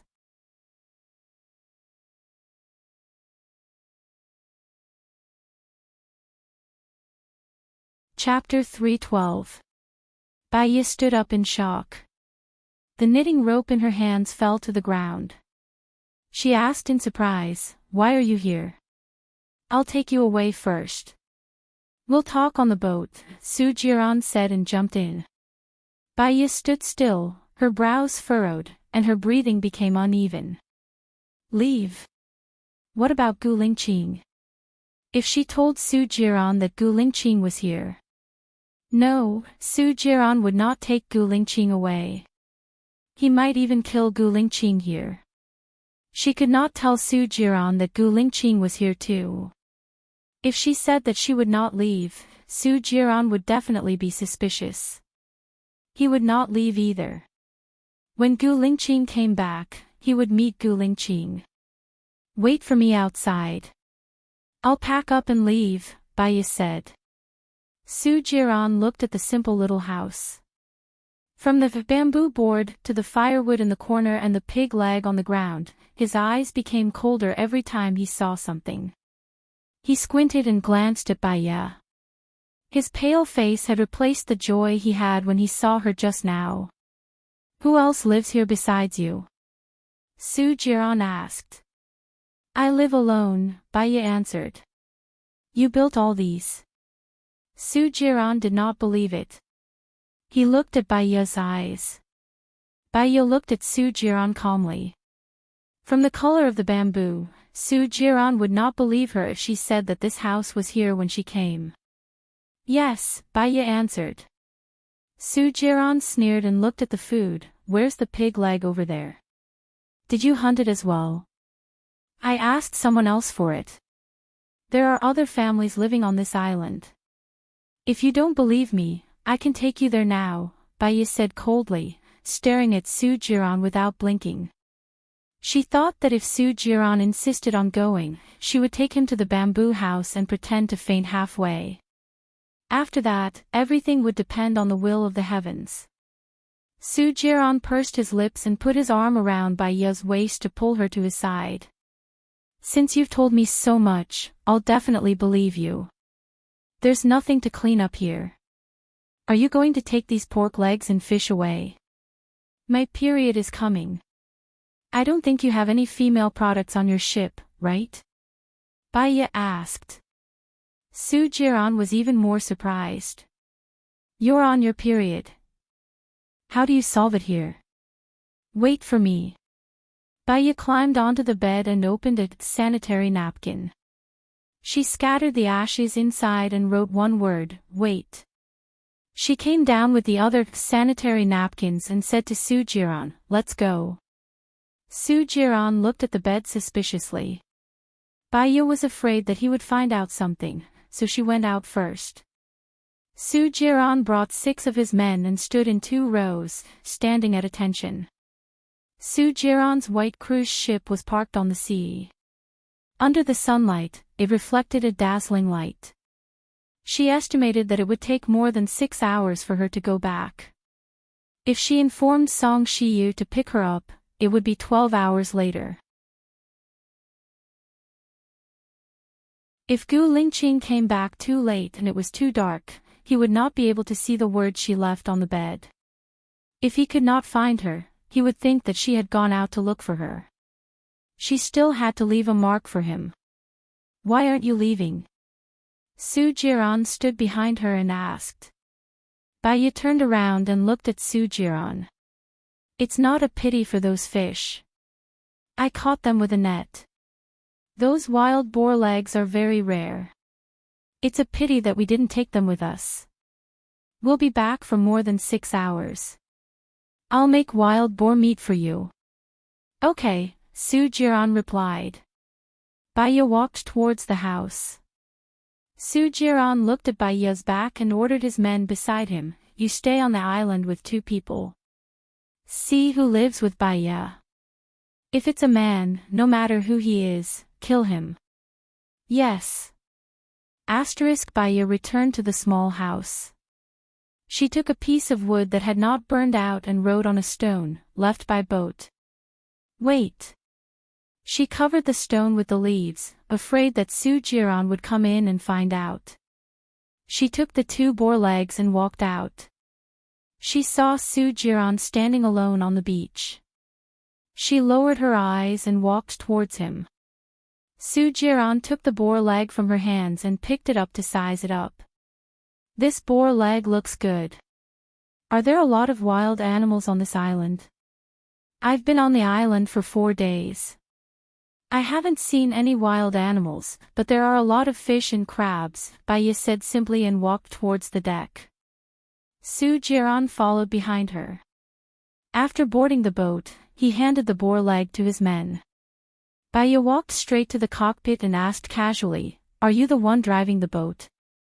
Su Jiran looked at her coldly and did not stop her. Baya walked to the door of the cockpit and saw two people in uniform sitting inside. She looked at the nautical chart and noted down the latitude and longitude of this place. "So you're not the one driving the boat?" Baya smiled slightly and looked at Su Jiran. Su Jiran's lips curled into a smile, but his eyes were cold. He already knew why she came to the cockpit. "Xiaoya, do you remember what you promised me?" Baya's body trembled and she looked at Su Jiran with a dark expression. "I remember." Su Jiran put his hand on her waist gently. "We haven't seen each other for so long. I'm afraid you won't remember. Don't do anything that you'll regret. I've given you a few chances, and you've used up your last one. Do you understand?" Baya lowered her eyes. Her long eyelashes left a black silhouette under her eyelids, covering the flowing light in her eyes. She had already made up her mind. Even if she only had 20 days to live, she would spend 19 days with Gu Lingqing. She did not want to hurt him anymore. One day at a time was one day at a time. She was compromising now because she had no choice but to be found by him. Also, she could only find someone to save Gu Lingqing when she returned. "You haven't told me how you found me." Baya changed the topic. A fishing boat called the police. It said that it saw a girl crying for help on an isolated island. It even took a photo. "I saw it and thought it looked like you, so I came over," Su Jiran explained. "Called the police. No wonder the fishing boat didn't come close. It was very safe. If you didn't cry for help, I would have thought that you ran away again. I almost issued a global arrest warrant," Su Jiran said jokingly, but his eyes did not look like he was joking at all. That fisherman definitely didn't call the police at the Bell and Drum District Police Station. "I was framed by the Bell and Drum District Police Chief, Chen Bin.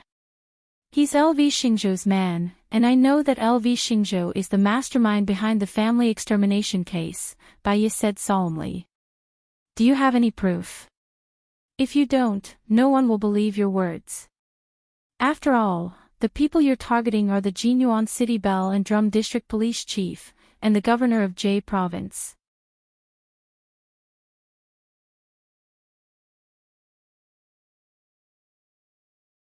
Chapter 313. I don't have any evidence. Have you eaten? Is there a place to cook on your ship? I'll cook for you. Baya changed the topic. She just wanted to reach the shore safely and find a chance to inform Song Shiyu. "Not yet. Follow me." Su Jiran turned around and stopped after taking 2 steps. Baya also stopped and kept a safe distance from him. Su Jiran glanced at Baya with a cold gaze and ordered, "Take 2 steps forward." Baya knitted her brows and took 2 steps forward. Su Jiran took a big step forward and hugged her waist, pulling her to his side. "Why are you so distant?" She lifted her head to look at him. 3 years had passed, but the passage of time had not left any traces on Su Jiran's face. Just based on his appearance, he was still as handsome as ever. His pair of flirtatious eyes shone with a seductive luster. She still remembered the first time they met. Her mother had a relapse and bumped into him. Not only did he not target her, but he also helped her and allowed her mother to receive good treatment. Before they got married, he helped her find a job and solved her problems at work. He sent flowers to her company every day. When she worked overtime, he would send her supper. In winter, when her hands were cold, he would hold her hand and put it in his pocket. She remembered all the things he did for her. It was just that those things were deliberately planned by him. After they got married, she fell into endless darkness. She and Su Jiran did not have a good beginning, so naturally, there would not be a good ending. Now, he was just possessive and conquering her. Love. It had long been lost in the river of time. I haven't bathed or washed my hair for a few days. Don't you think I smell? Baiya said indifferently. Su Jiran sniffed her body and then her neck. He sniffed again. His breath fell on her skin. She felt itchy and took a step back. This action completely infuriated Su Jiran. He grabbed her chin and kissed her on the lips. Baiya was shocked and pushed Su Jiran away.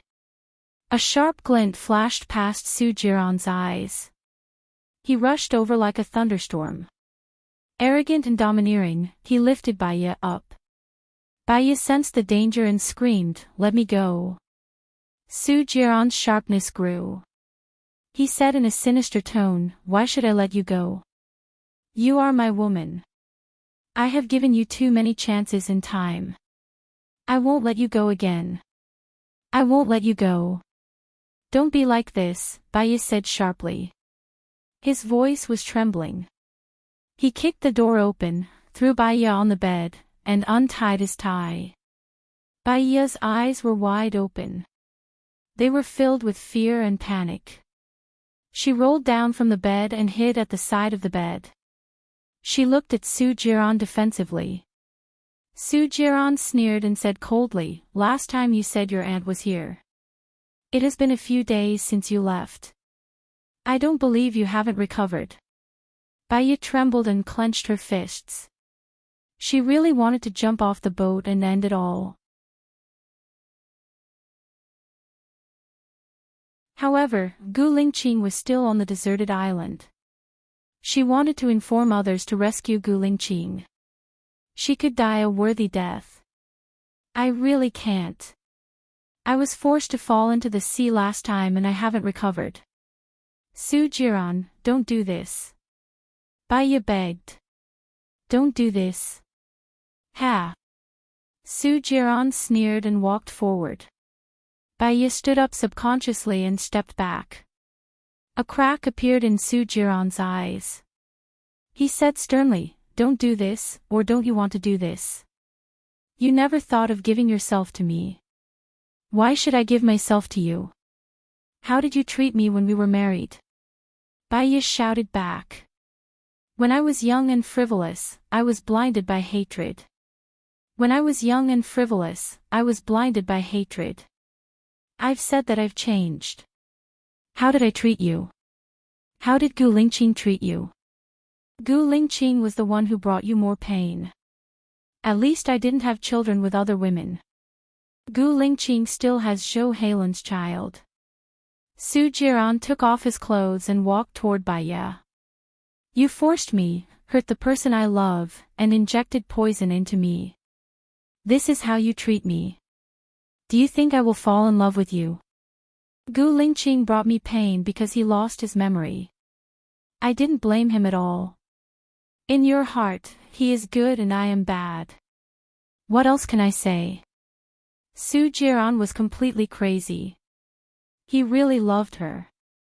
She didn't know that after she disappeared, he hadn't slept a wink.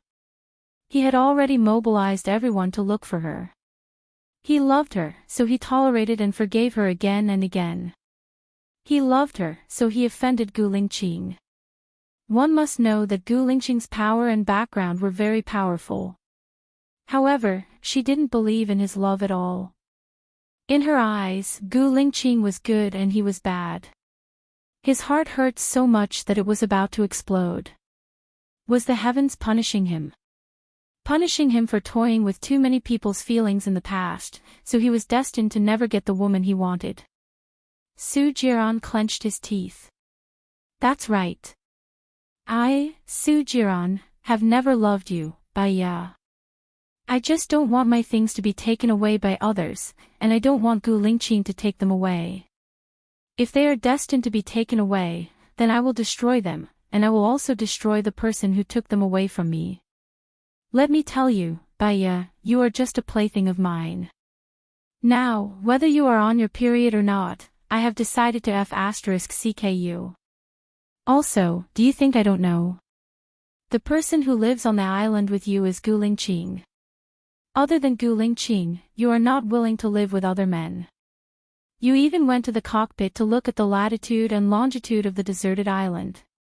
You wanted to inform his people to save him. Do you think Gu Lingqing will live past tonight? I'm sorry, but my people are already lying in ambush on the island. He is dead meat. I will not let him live. If you obey me, I will give you a way out. If you disobey me, I will make sure that you and Gu Lingqing die far away. I will make it impossible for the two of you to be together forever. Su Jiran, you are despicable. Baiya roared hysterically. Ha, in your eyes, I am already a despicable person. I am wicked beyond redemption.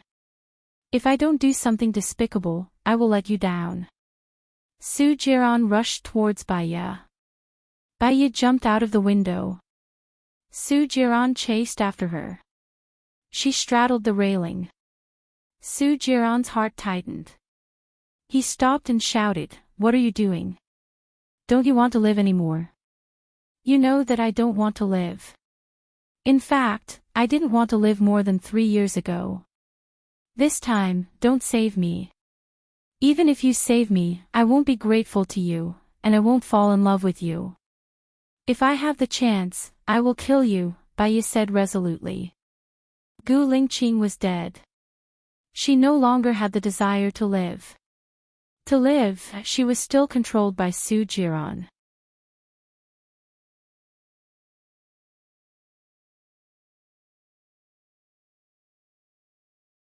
Chapter 314. Baiya, if you dare to jump, Su Jiran, swear to you that I will make Bai Bing, Lu Shuang, and everyone you care about die with you, Su Jiran warned. Baiya smiled, and tears flowed from her eyes. The people I care about, include you. Su Jiran paused. His soul seemed to have been hit by something violently, and he was in a trance. Baiya did not hesitate and jumped off the boat. Her whole body hit the surface of the sea, and it hurt a little. However, the pain was not in her heart, so it did not matter. She watched herself slowly fall. The surroundings were very quiet, so quiet that she could hear the sound of gurgling in her ears. The seawater was very blue, as if it could wash away all the filth on a person's body. Finally, she died. If she had known that she would live such a painful life after living for 3 years, she would not have come back to life. It was a pity that she dragged Gu Lingqing down, dragged him down. It was all her obsession, her selfishness, her bad luck, her fault.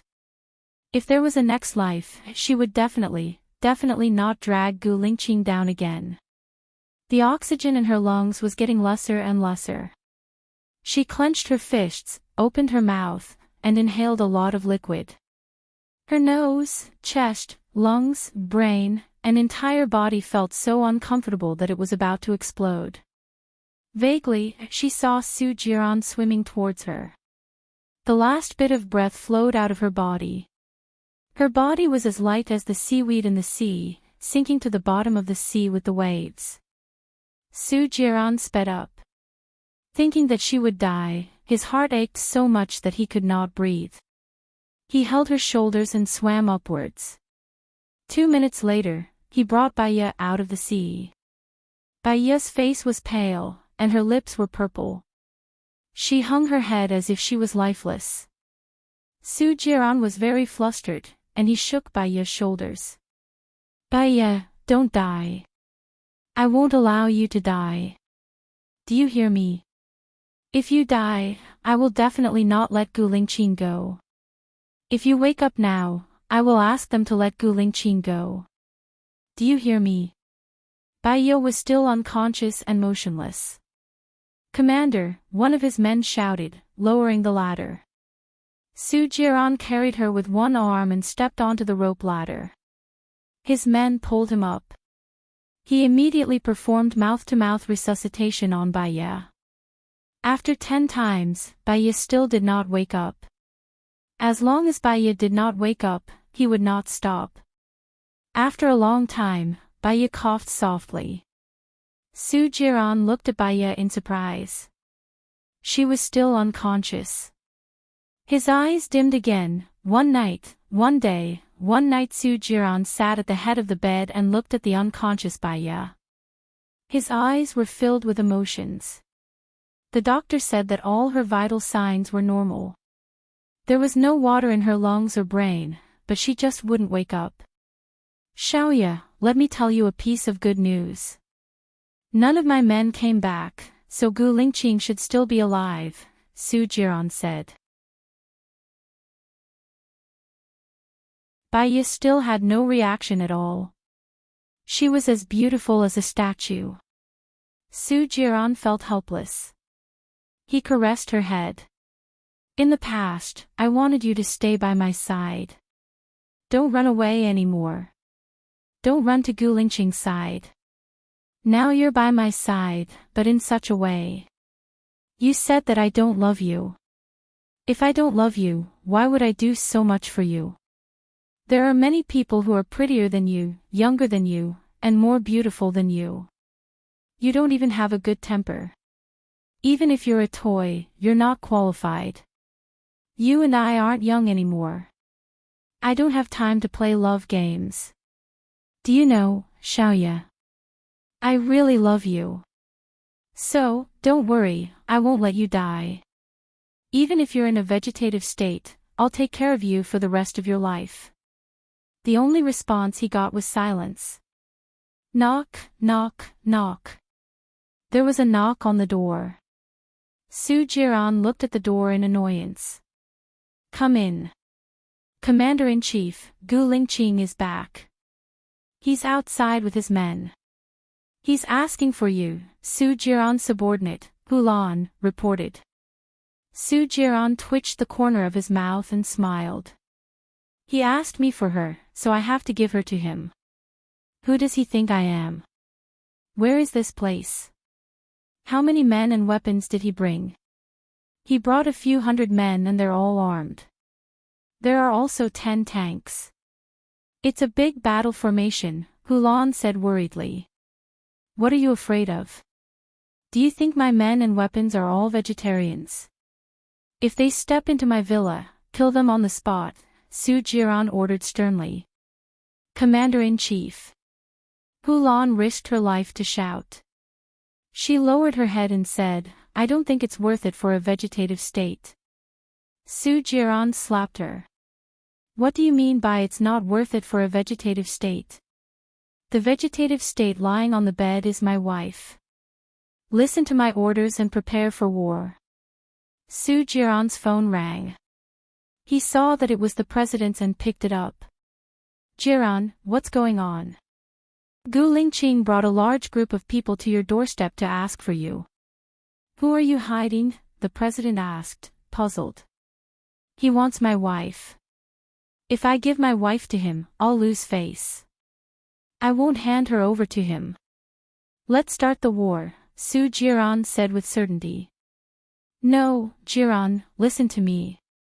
If the internal conflict is so intense, not only will it affect the unity of the country and other parties, it will also cause international speculation and enemy countries to take advantage of the situation. It will also affect country A's status in the international community. I don't suggest starting a war. Talk to Gu Lingqing. His attitude is too firm. He's saying that I ordered you to do it and he's trying to frame him. After all, he's the leader of the special forces and your actions represent me. So, if you can't negotiate in half an hour, I'll withdraw my armed forces from your place, the president said apologetically.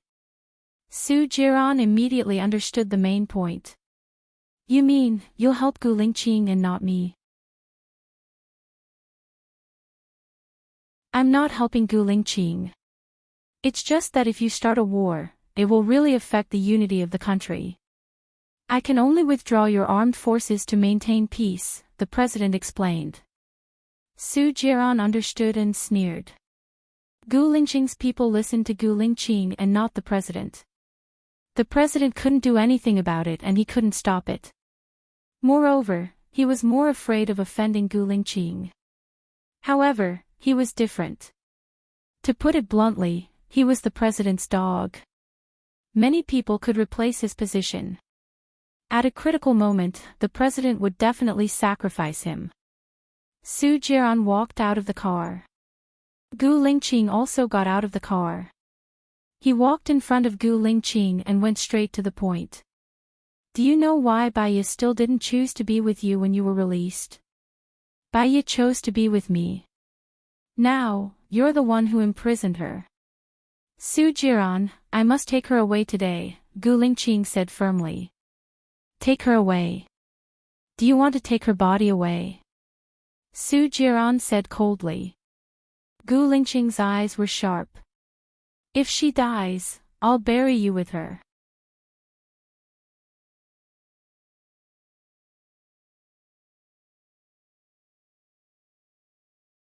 Chapter 315. As soon as Su Jian finished his words, Gu Lingqing punched at Su Jian's face. Su Jian retreated a few steps and wiped the blood from the corner of his mouth with his thumb. He sneered and a sharp glint flashed in his eyes as he punched towards Gu Lingqing. The wind from his punch was strong and his speed was fast. He had wanted to beat up Gu Lingqing for a long time. When Baiya was still his woman, she came to provoke him and made him a cuckold. He had endured it until now. Gu Lingqing turned sideways and dodged Su Jian's punch. He held his arm and pushed him along the direction of his strength. Su Jian realized Gu Lingqing's intention. He held back the strength of his punch and rushed past Gu Lingqing. At the same time, he kicked backward. Gu Lingqing stepped back and dodged Su Jian's kick. Gu Lingqing also loosened his grip on Su Jian. Su Jian punched again. Gu Lingqing pushed his arm away and also punched at Su Jian's head. Su Jian lowered his head and dodged. When his elbow hit Gu Lingqing, he was also kicked by Gu Lingqing. After that, the two of them wrestled with each other. Su Jian's soldiers and Gu Lingqing's soldiers looked at each other. They looked at each other and then looked at their own boss. With a bang, the sound of a pistol was heard. Everyone looked at the person who fired the gun. Su Zheng and Gu Lingqing's father both brought a group of people. What a scandal! Gu Lingqing's father, Gu Tianheng, said angrily. Get up, all of you, Su Zheng also said sternly. Su Jian stood up lazily and patted the dust on his body. Gu Lingqing also stood up. He tightened his jaw and looked ahead with a cold expression. His eyes were filled with disdain for all heroes. Follow me, Gu Tianheng said to Gu Lingqing. Let's go home and drink milk. Su Jian said sarcastically. Gu Lingqing's sharp gaze swept over Su Jian. Now he knew why Baiya chose to leave him after he was released, why Baiya insisted on leaving the deserted island, and why Baiya made him promise to live well after she died. He knew that Su Jian was despicable, but he didn't expect him to be despicable enough to poison Baiya. If you have something to say, come at me. Don't target Baiya, Gu Lingqing said sternly.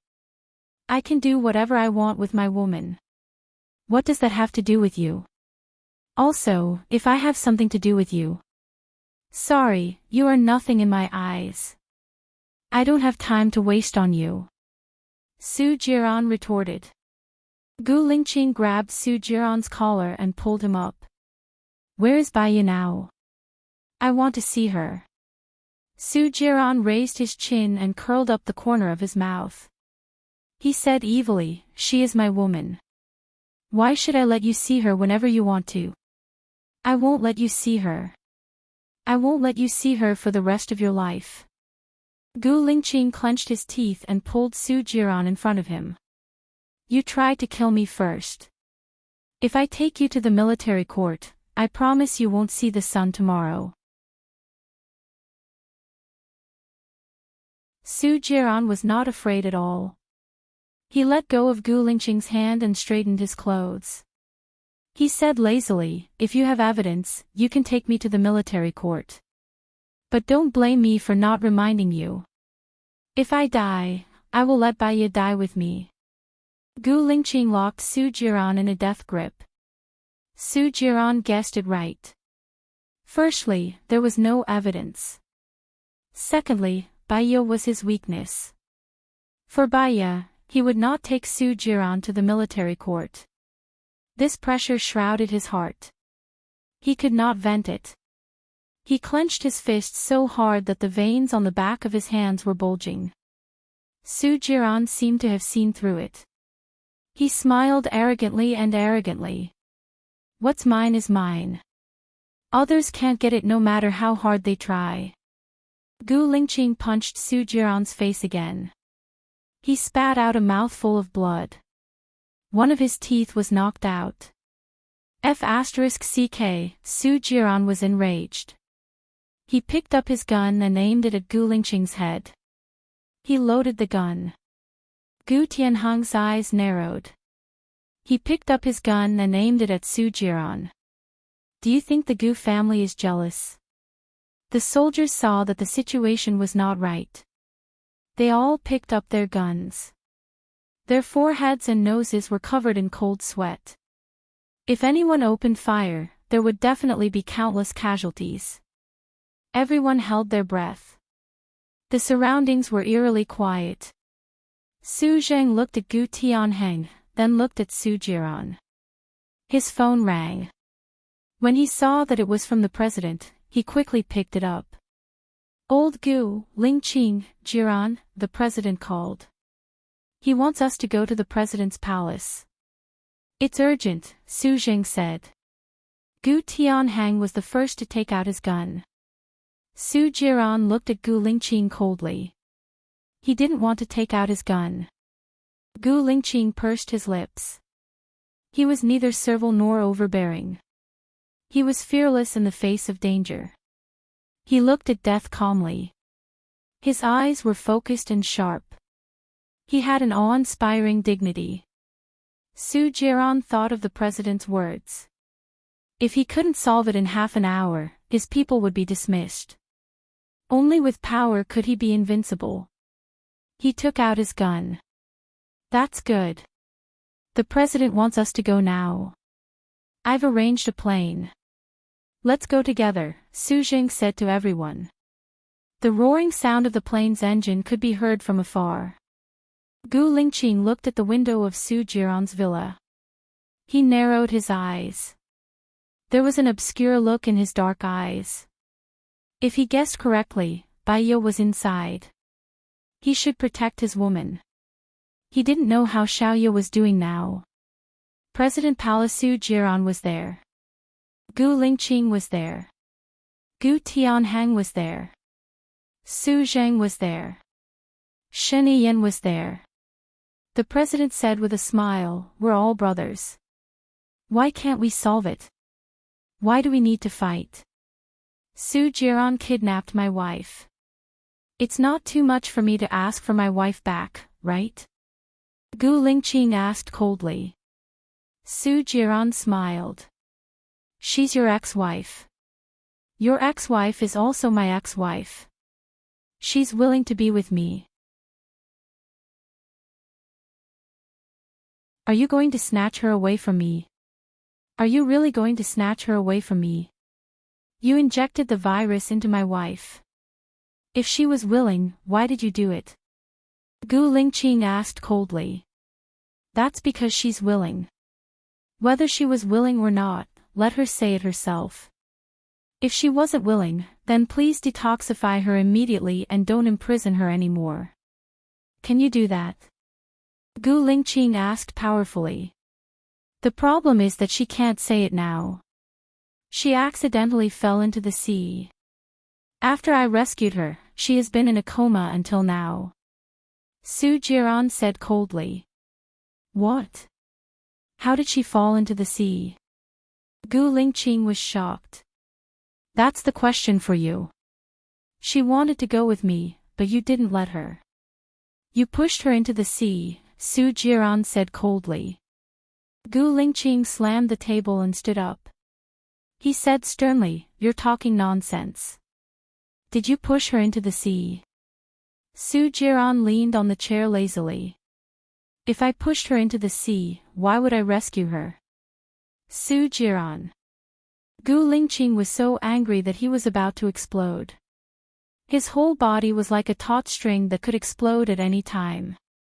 Su Jiran's phone rang. He saw that it was Hu Lan's and answered, "What's up?"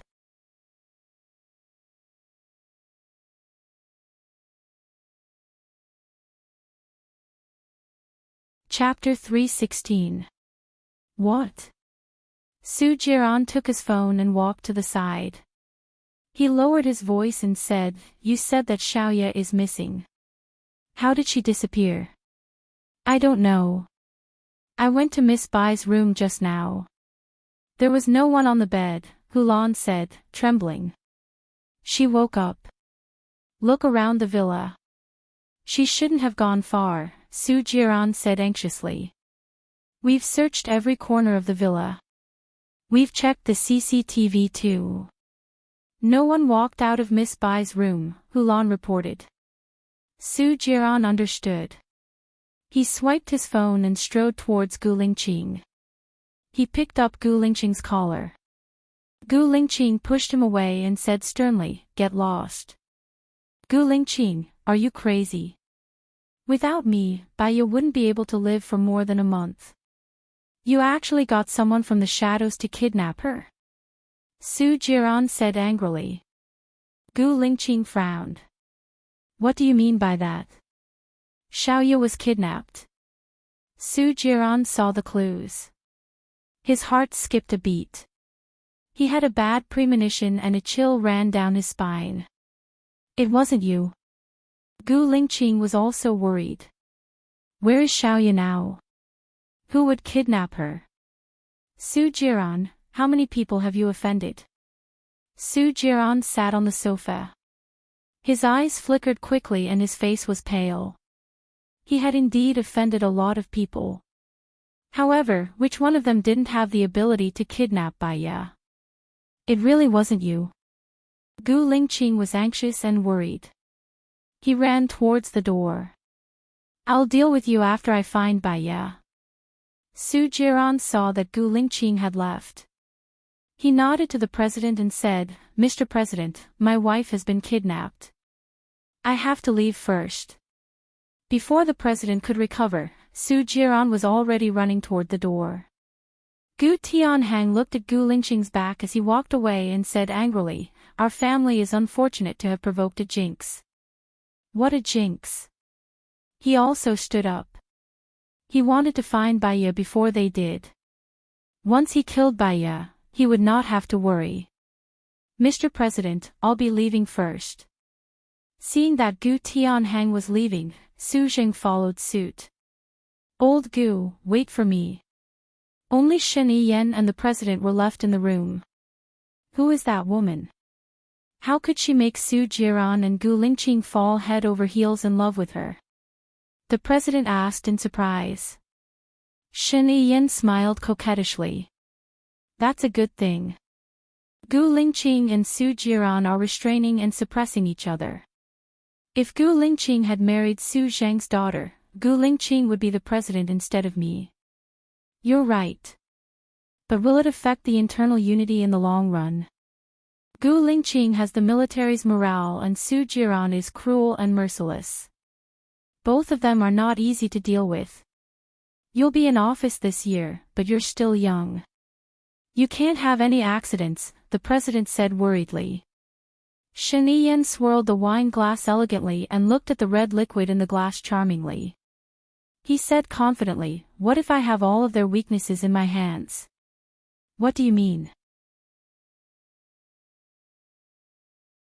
The president did not quite understand. Shen Yiyan smiled meaningfully. His eyes were unparalleled and full of confidence. The president saw that he did not say anything and nodded. He was quite satisfied with his son's performance in the past few years. "It's good that you have your own plans. Remember these words from your father, a lack of forbearance in small matters will spoil great plans. You must be ruthless and not soft-hearted." You're an emperor. You must prioritize national affairs. You must pay equal attention to kindness and authority. Check and balance are the most important. Know yourself and know your enemy. Only then can you win every battle. Okay. Shen Yin answered. By the way, after you take office, marry Princess Anna of Country K. Country K is very important to our stability in the international market and is also an important diplomatic support for our country. In addition, her mother is the Princess Royal of Country S. Country S is a big country with oil and mineral resources. She needs to visit her uncle more often. The president told him. Shen Yin looked down. His charming eyes were dark and gloomy. He put down the wine glass and said, Dad, have you ever thought of marrying Su Jiran's mother? The president shook his head. I can distinguish between national affairs. If mother asks you to break off your relationship with Xiong Dani, will you do so? Shen Yin asked. I will, but your mother is very virtuous. She is well educated and tolerant. I'm very lucky to have her. When the president mentioned his wife, his face was full of tenderness. Shen Yin chuckled. I saw a joke the last time. The wife asked her husband, if your mother and I fell into the river at the same time, who would you save first? The husband asked, your father and I went to visit prostitutes together and were caught at the same time. You only have enough money to bail out one person. Who would you save first? What do you mean? The president asked. Shen Yin smiled. Since she is already very lucky, I should treat her better. I'll take my leave first. The president was speechless. Shen Yin stood up and adjusted his clothes. He looked at the president. Soon, you will no longer be the president. You can retire and not be responsible for the country. Will you marry Su Jiran's mother? The president shook his head. Shen Yin did not say anything. He turned around and left.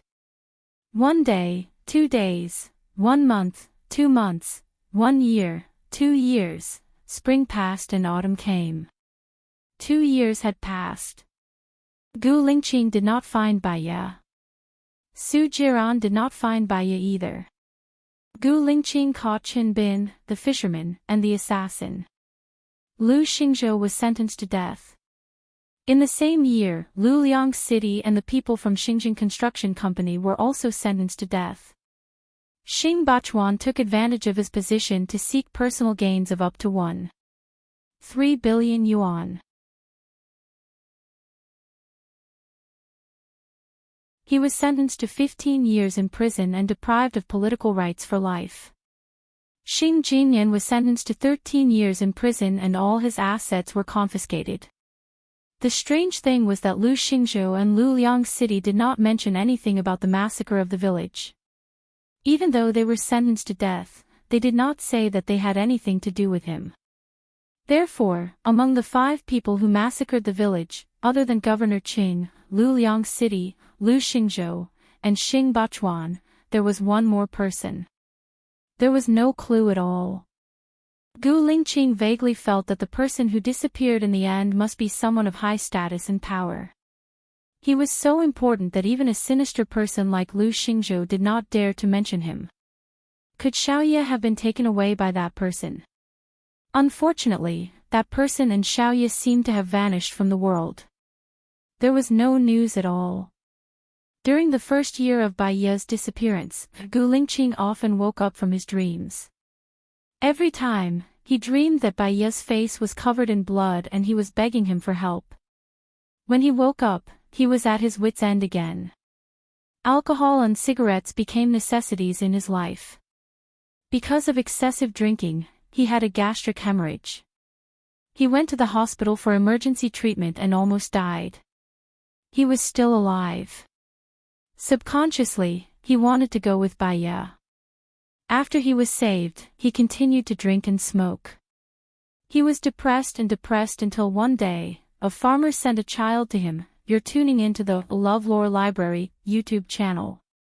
We're so grateful for your support, and don't forget to subscribe to join us on this incredible journey through captivating stories. Your generosity through donations truly makes a world of difference, as it's the primary source of revenue that allows me to expand and enhance this channel for you. Thank you from the bottom of my heart for being a part of this adventure.